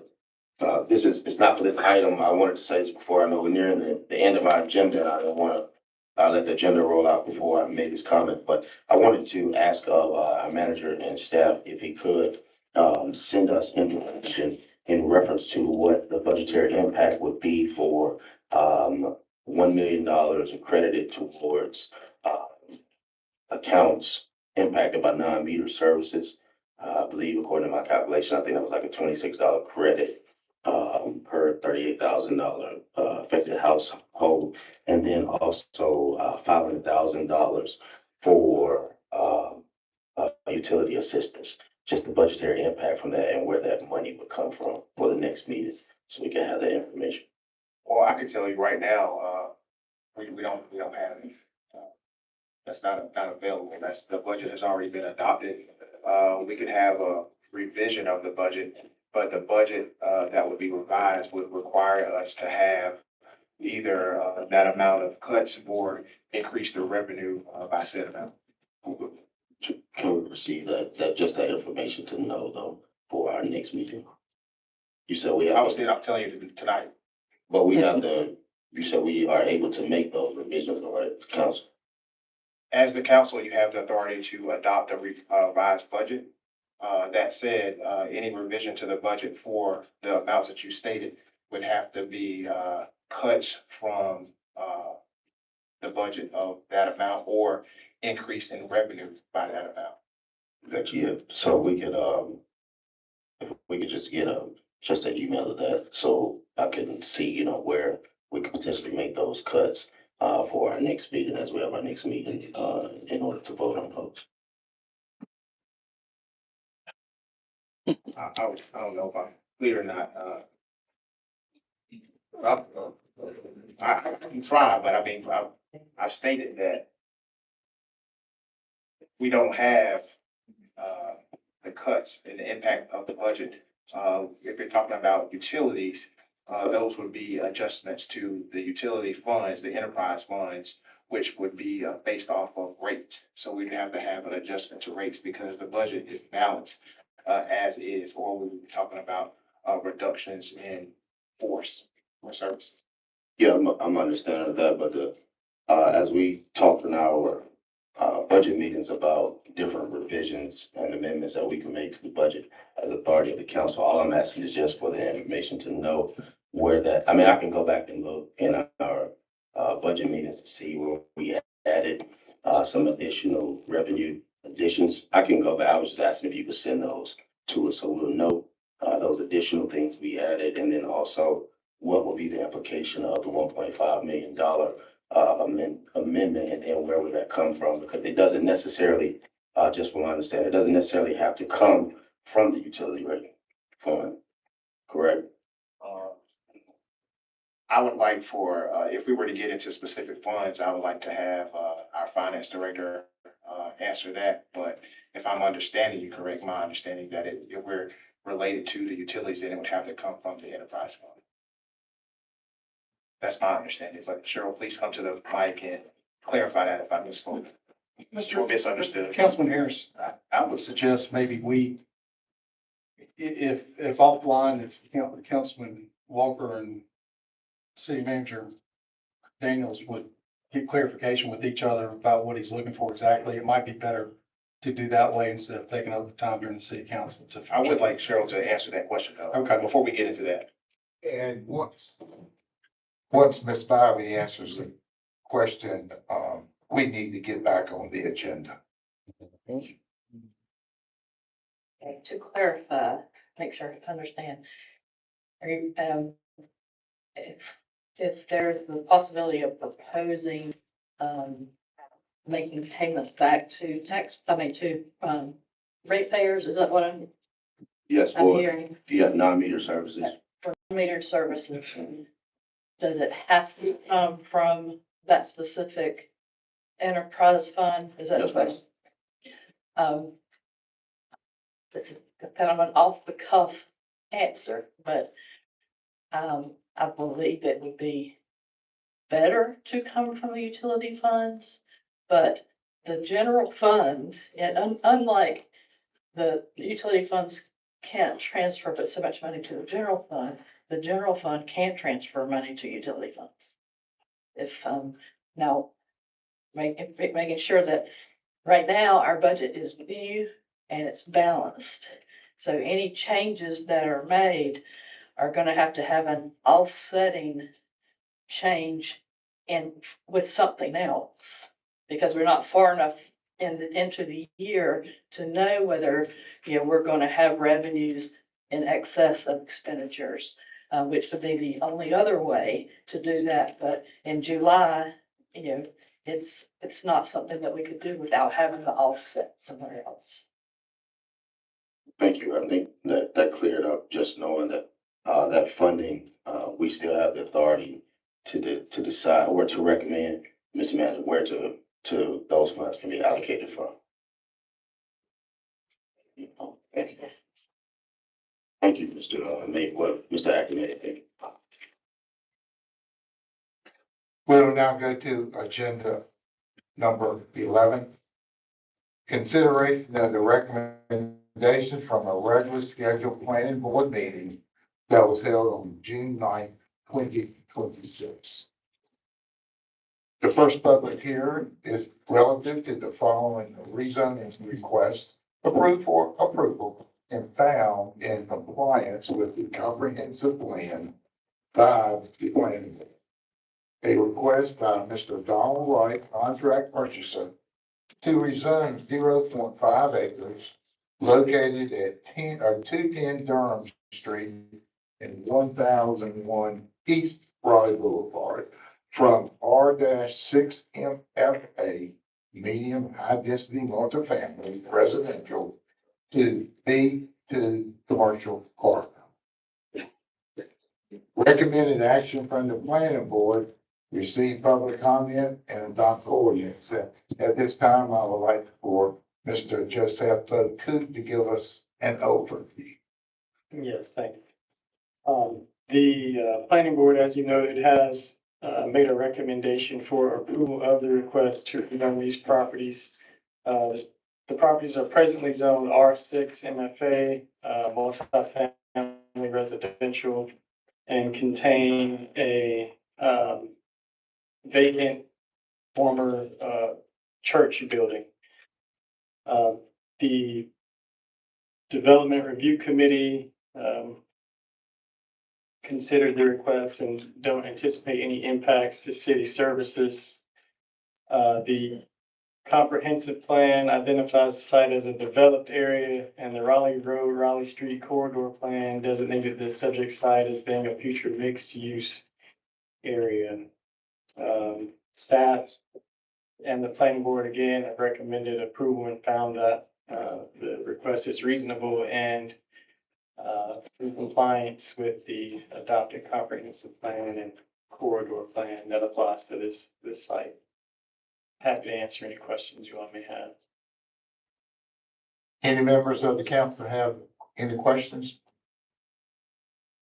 Mr. Boku, was there any opposition, this is for public, was there any opposition at the planning board meeting? No, sir. No one spoke in favor or against this request. I would now open the public hearing. If there is anyone that would like to speak on this item, please come up and state your name for the record. When complete and when steps forward, then the public hearing will be closed.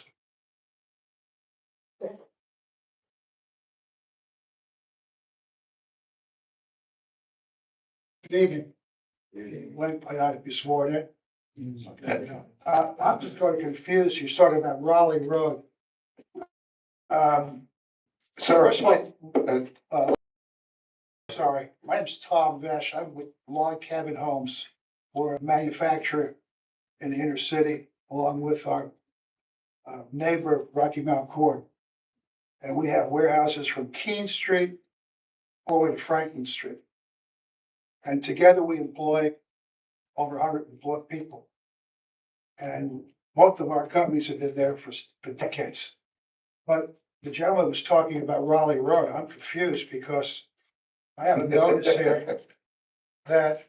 There's two public hearings. It's two. I think the one, the Gate Street is next. Oh, so That's all right. I'm up there wrong. You just early. I'm sorry, I'm Right. confused. No I saw problem. Gate Street. Should I leave or? No, just wait. Come no, back. you can come back for the next. Okay, I'm sorry.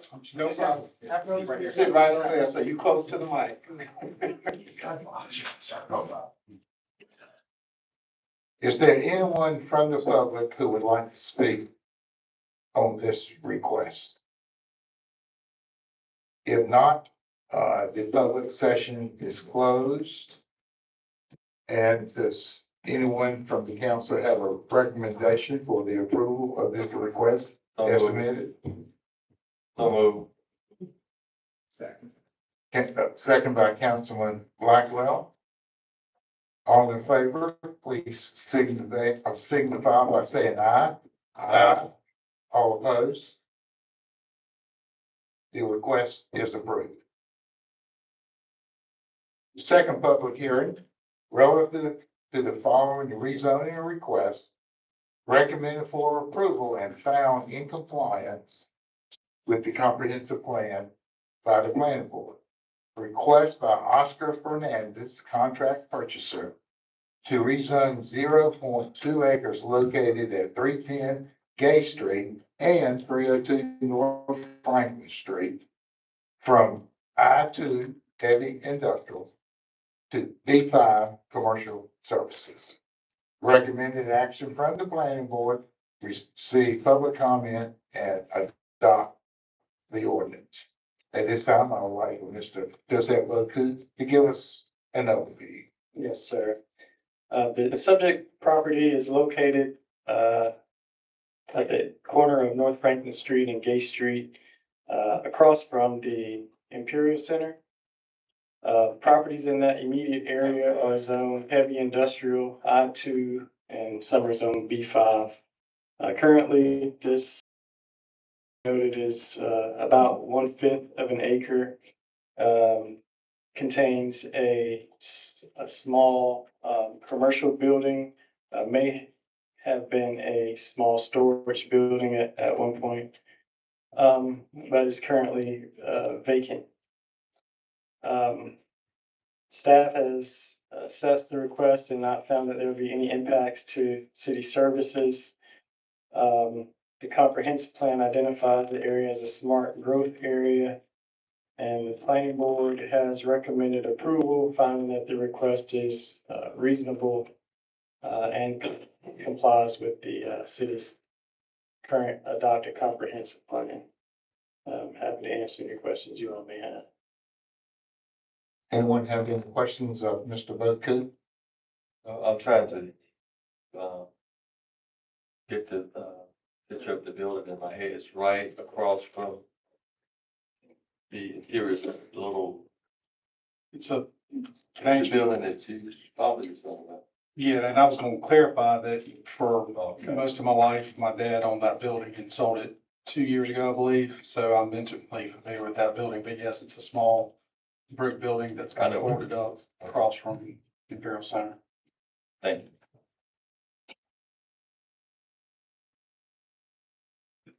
Councilman Blackwell, you want to, you have any questions? Oh, I apologize. No, No, thank you for calling my attention. Is there a parking lot that goes with that building? There is included in the request is undeveloped lot that could be used as parking. However, this property is located in an area where there are no minimum parking requirements.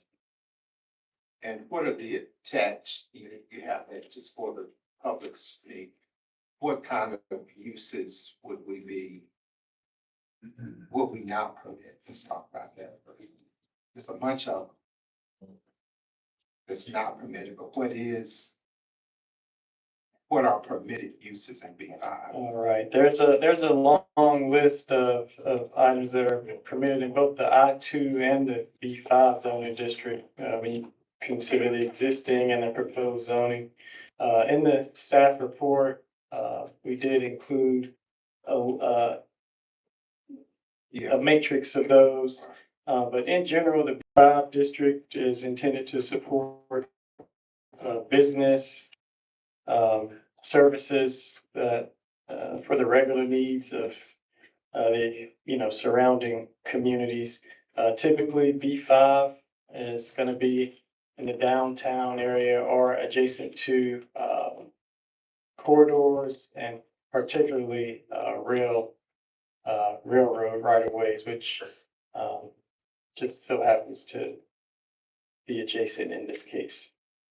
But as far as specific uses, in general, in the B5, it's a commercial zoning district, and it includes a range of uses that are commercial in nature, office, but also some residential as well. Right. Yes, sir. Mr. Boku, during the public hearing at the planning board, could you state, was there anybody representing both in support as well as non-support of the proposed change? Yes, sir. There were no comments from the public during the planning board hearing.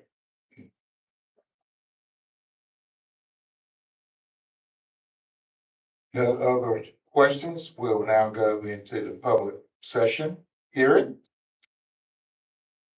Anybody who would like to speak on behalf of this request, either supporting or in opposition, please come and identify yourself.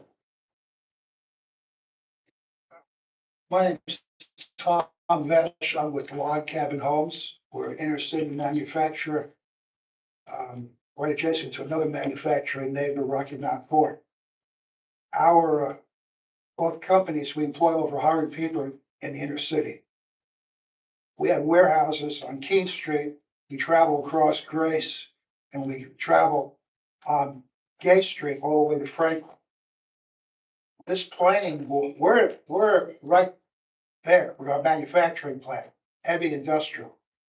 I never heard of this planning board meeting. This is the first notice I've received. So you had a planning board meeting. I had no opportunity to even know about it until we got this notice of rezoning. But that property there has been zoned industrial for over 100 years. If we're in a log home business, Gay Street is really a manufacturing corridor from Rocky Mount Court and Log Cabin Homes. And Gay Street shrinks down the blacktop from Pearl Street to to Franklin Street, it's about 9 foot. Why? Well, we get maybe a dozen tractor trailers every day, plus forklifters, heavy equipment down that corridor. You can't fit. You know, you don't have residential people go through there. And in the walk home business, I mean, there's dust, there's loudness. I mean, we can't expose ourselves to complaints from a retail business or possibly litigation because you can't get to the place. The only way you can get to that place is a one-way street from Pearl Street to Franklin, and the blacktop is only 9 foot wide. And again, I've never been told about the planning board meeting. So the planning board approved it. We were never noticed about it. Here's the first letter I received. This is not fair. I mean, if we get complaints against us, we're gonna be forced to shut down. Again, how many inner city manufacturers have been there for decades? Together, Rocky Mount Court and Log Cabin Homes employs over 100 people. Come on. I mean, we had a break. We can't allow this to happen. It's a little dinky piece of property. And the noise and the trucks and the dust and the mud. We can't allow to have complaints filed against us and possibly litigation. Oh, you disturbed my business. People couldn't get to me. We lost $50,000 worth of business last month. Then we have a legal action against us. Force us to shut down. This is absolute. Again, I'm upset now hearing about this planning board meeting that we were never notified. This is crazy. Why weren't we notified about this planning board meeting? You said there was no objections. Well, we didn't know anything about it until this letter came. So you guys didn't do your job. If you had a planning board, we're a relevant manufacturer in the inner city. We're not some little stinky store. This is outrageous that we had a planning board meeting and you didn't notify us? Oh, there was no objections. Mr. Best, is your location across the street from, the backside of your property, across the street from the Imperial Center? Yeah, we go right to Franklin Street. Yeah. Using, with the same dust and everything that you're talking about across the Imperial Center? You're welcome to come. I'll give you a personal tour. Mr. Neal, have we had any complaints from the Imperial Center regarding dust and things? No, sir. Okay,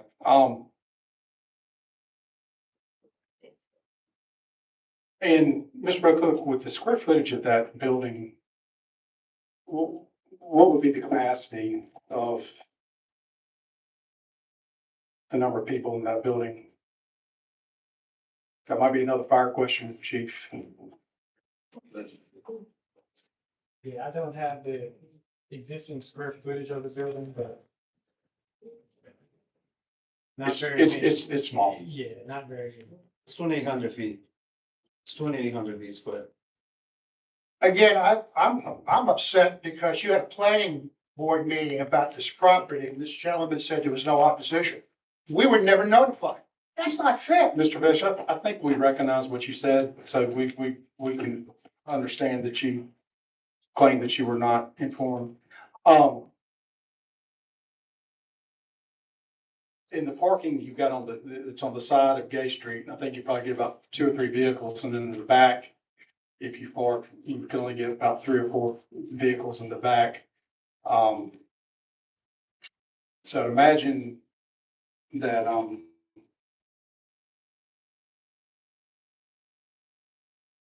okay, and I don't know if there's a question from the manager or Mr. Bocook. Well, I think this, maybe I'm speaking out of tune. I think the applicant might be there. So Mr. Harris, I don't know if you want to, let the applicant speak or not.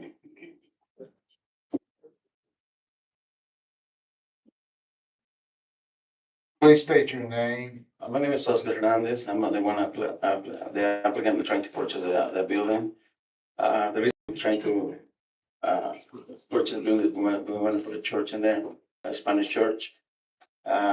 We only have service twice a week, Fridays and Sundays, and probably have an office in there just to have meetings and stuff like that. And it's only 4 hours a week we're going to have services, so it may be on a special occasion, so there's not going to be really a big deal. What I think somebody, in the beginning when I did the application, the lady told me that part of the building is already be fine. And she said he don't understand why it was like that. But like I said, it's just It's for the small group, and like I said, it's only Fridays, nights, and Sunday mornings, in this 2 hour service.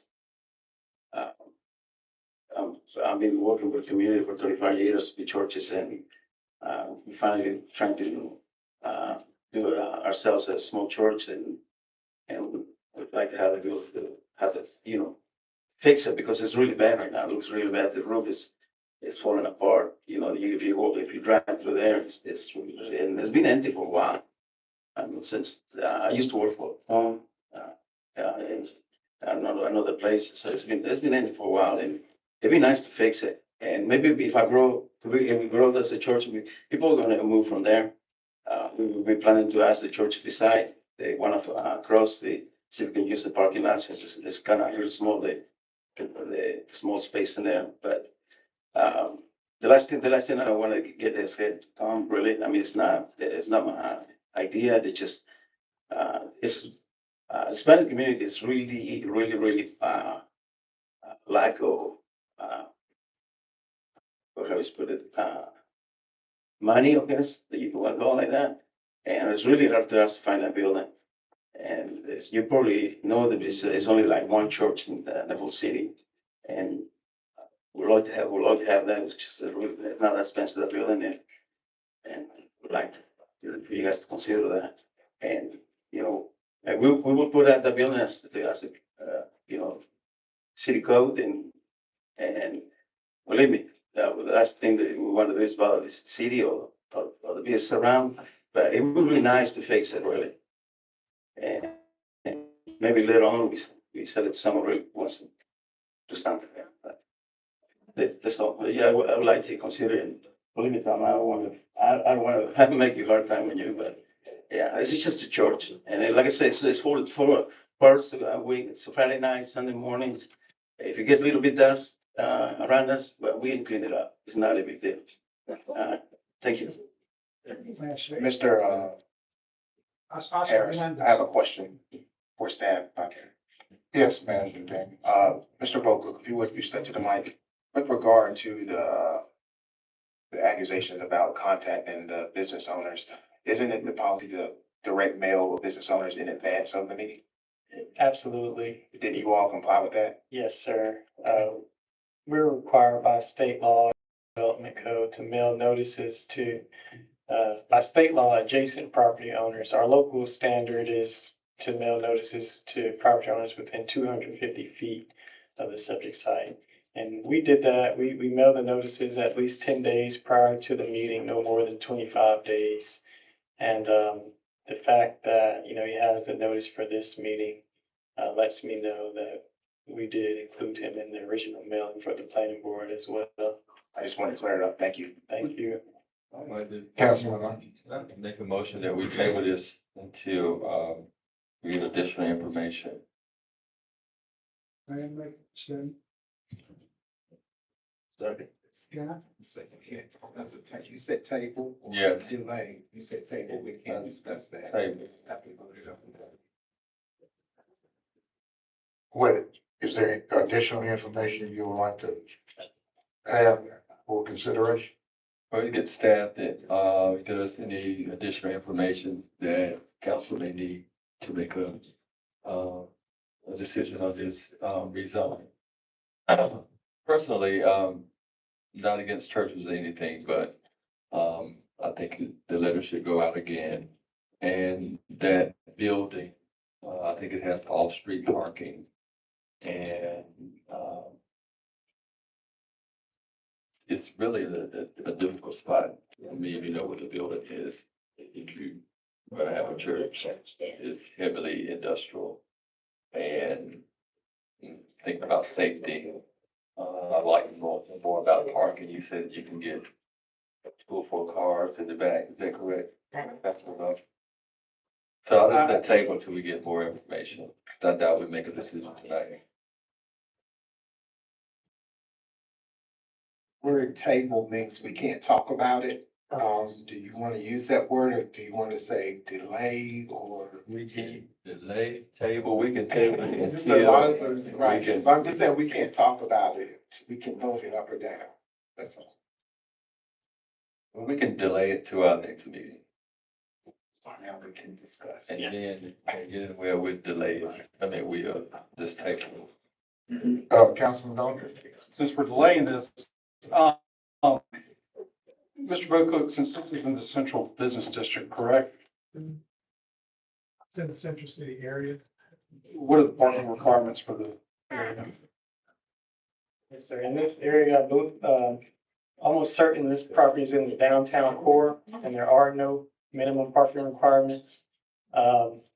Citywide, we do allow, shared parking agreements when a minimum number of off-street parking spaces are required. And then in those instances, properties, can enter agreements with, adjacent or nearby property owners up to 1,000 feet from the entrance of that building. And question regarding what, City Manager Daniels asked about the mailing. It's also the, is it the practice that you put a sign at the property announcing the? Yes, Okay, was that done? yes. Okay. Thank you. Also highlight that across Gay Street, across North Franklin Street, and on the north side of the, adjacent property, all of those properties are zoned, B5 commercial. So as I, highlighted in my original presentation, there's already a mix of these zoning districts in this immediate vicinity of the property. I'm not sure, staff would appreciate clarity on what other information, we need to bring back if it is the pleasure of the, council to delay, the request. I have a question. I know, you said off-street parking and you mentioned about Gay Street, which is really not a street. I mean, full street. And then what is that, Franklin Street? It's a one-way street. So it seems to me if this gonna pass or Light Plus decide, they should get some kind of shared parking agreement. Because if you park on Gay Street, which is not really it's not really a street, it's like a blacktop path. It's a paid path. It's a path, so you can't really have off-street parking, and then you got Franklin Street, which is a one-way, you can't really park there, so. Yeah, those are. Right, it needs to be some kind of shared agreement for us parking. Yeah, I'm sorry, there would be no on-street parking. And there's no requirement in this location to provide any parking. I believe, just for reference of everyone, the state, just this week passed a law that will prohibit, municipalities and other local governments from, requiring any minimum parking. We already have those, that standard, as I mentioned in our downtown, and I just mentioned that for future reference. That's something that I have to consider for our land development code citywide based, to comply with new laws. Mr. Harris, may I speak? Yes, Councilman Blackwell. Thank you. In the spirit of what, again, we just had another discussion and I heard Mr. Besh very clearly. And I heard Mr. Hernandez very clearly, and they know each other, which is a good I thing. didn't know it was him. Right, I understand, right. But I think that it might not be so tough if they have a chance to be able to talk and communicate. And if we would, again, work with our community and ask them to communicate and then, work with the planning department to come back and communicate with us. I think it wouldn't be so hard to do. Can y'all do that in 2 weeks? Sure. So is that possible, Mr. Hernandez? July 22nd. 27th, right? And I would support the motion to delay to give all parties a chance. One of the things that we gotta figure out is, Rocky Mount is changing dramatically because the world is changing dramatically. Just heard that in the prior, rezone. And what always has been might not always be. And so we got to figure out how to get there together. And I would appreciate it if, in that spirit, we'd approach it together.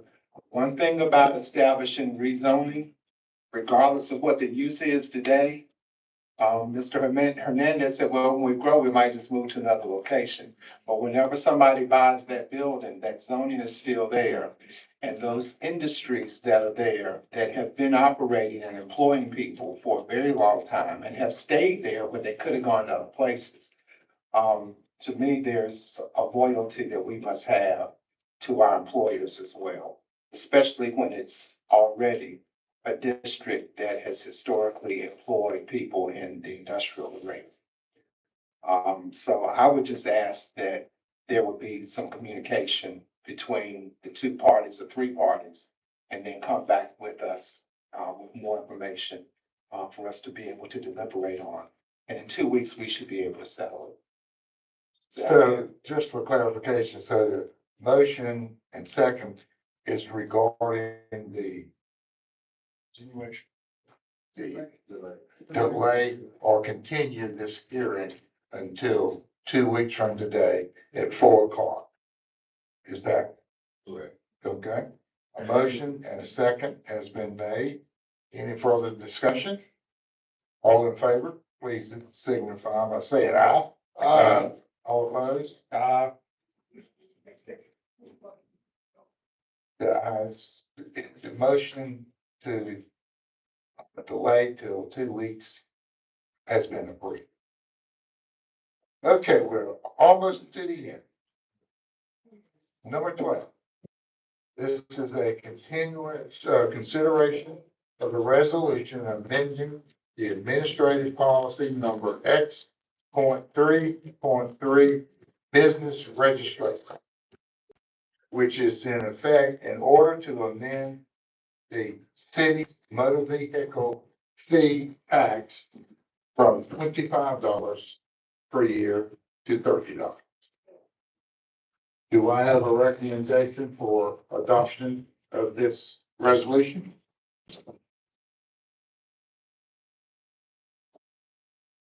For clarification, this was approved in the budget. That's correct. This is just ratifying what was mentioned in the budget. We didn't actually have the resolution prepared, but this is the resolution to move that. Okay. So then, second. It's been moved, seconded. All in favor, please signify by saying aye. Aye. All opposed? Resolution is adopted. There being no further business before the council, this meeting is adjourned.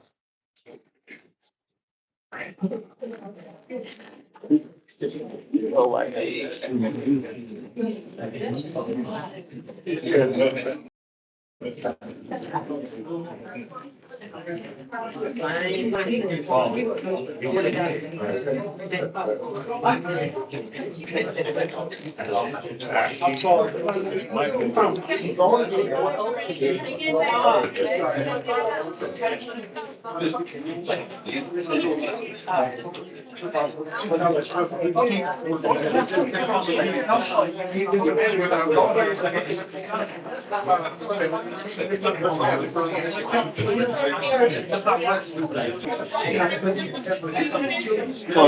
How you doing? See you, man. You too. Why you supposed to die and go to hell? Because I thought they was green room. Hey, come on, man.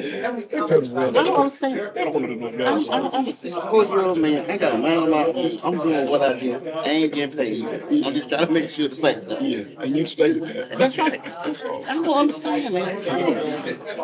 And if she come on my page. I don't go on her page. I text, I don't even know her phone number. She come on my page and do that all the time. She's some kind of African American business. Some shit, whatever. No, that's just are you in the dark. That means are you blind to what's going on with me? I mean,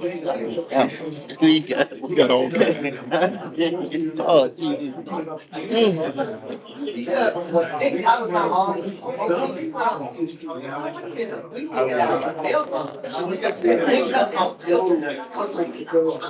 Maybe I need to come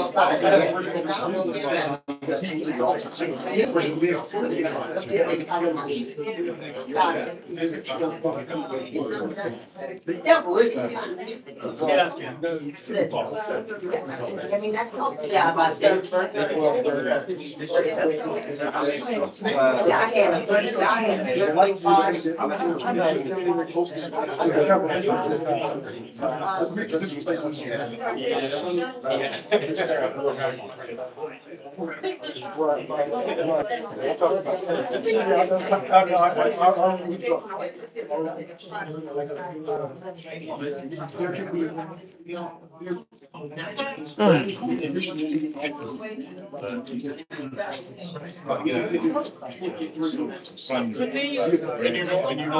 Okay, all right.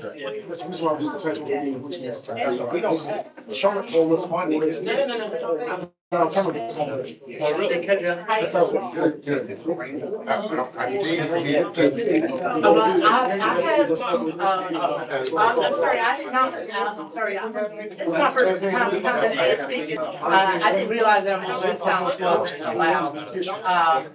But my next sentence after that sound was that, and then I was getting ready to get into the city, so I guess my stuff was taking, I guess my background was too long. I'm from Wonderful, it's my first time. You can't tell me. Right.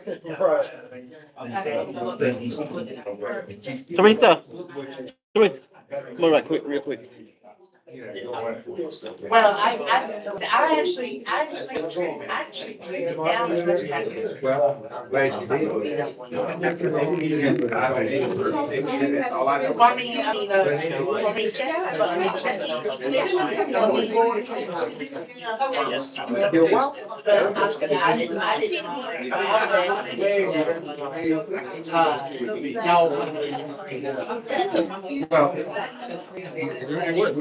Let me see. You want a picture? That one was crazy. She can come on my page talking that foolishness. Right. She said, why she said, come on my page talking that. I don't need it. But I'm taking a picture. I'm not in the picture. So I started to see this. It's a bit about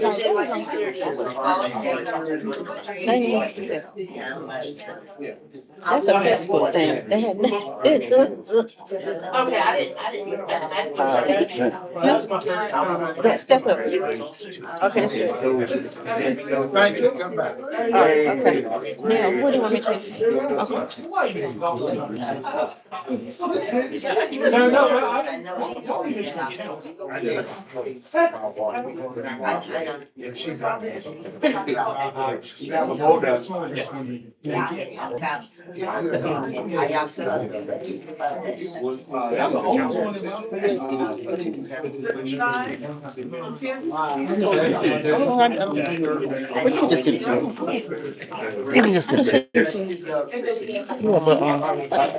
Come on my page all the time.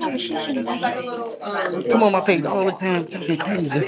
And when I respond to it, she can't handle it. And all that I said, I forgot what she said. I gotta go back and find it. And I said, are you in the dark? And when I said, are you in the dark? That was saying, are you in the dark of what's going on? I don't know what she's insinuating. It sounds like she do that. That shouldn't have been on Facebook. That shouldn't have been. I want to find out if I'm not sure she plays victim because she's kind of, well, I got killed and all that kind of stuff. But she was playing victim. What are you saying? You ain't paying your life bill? I don't know what you're talking about.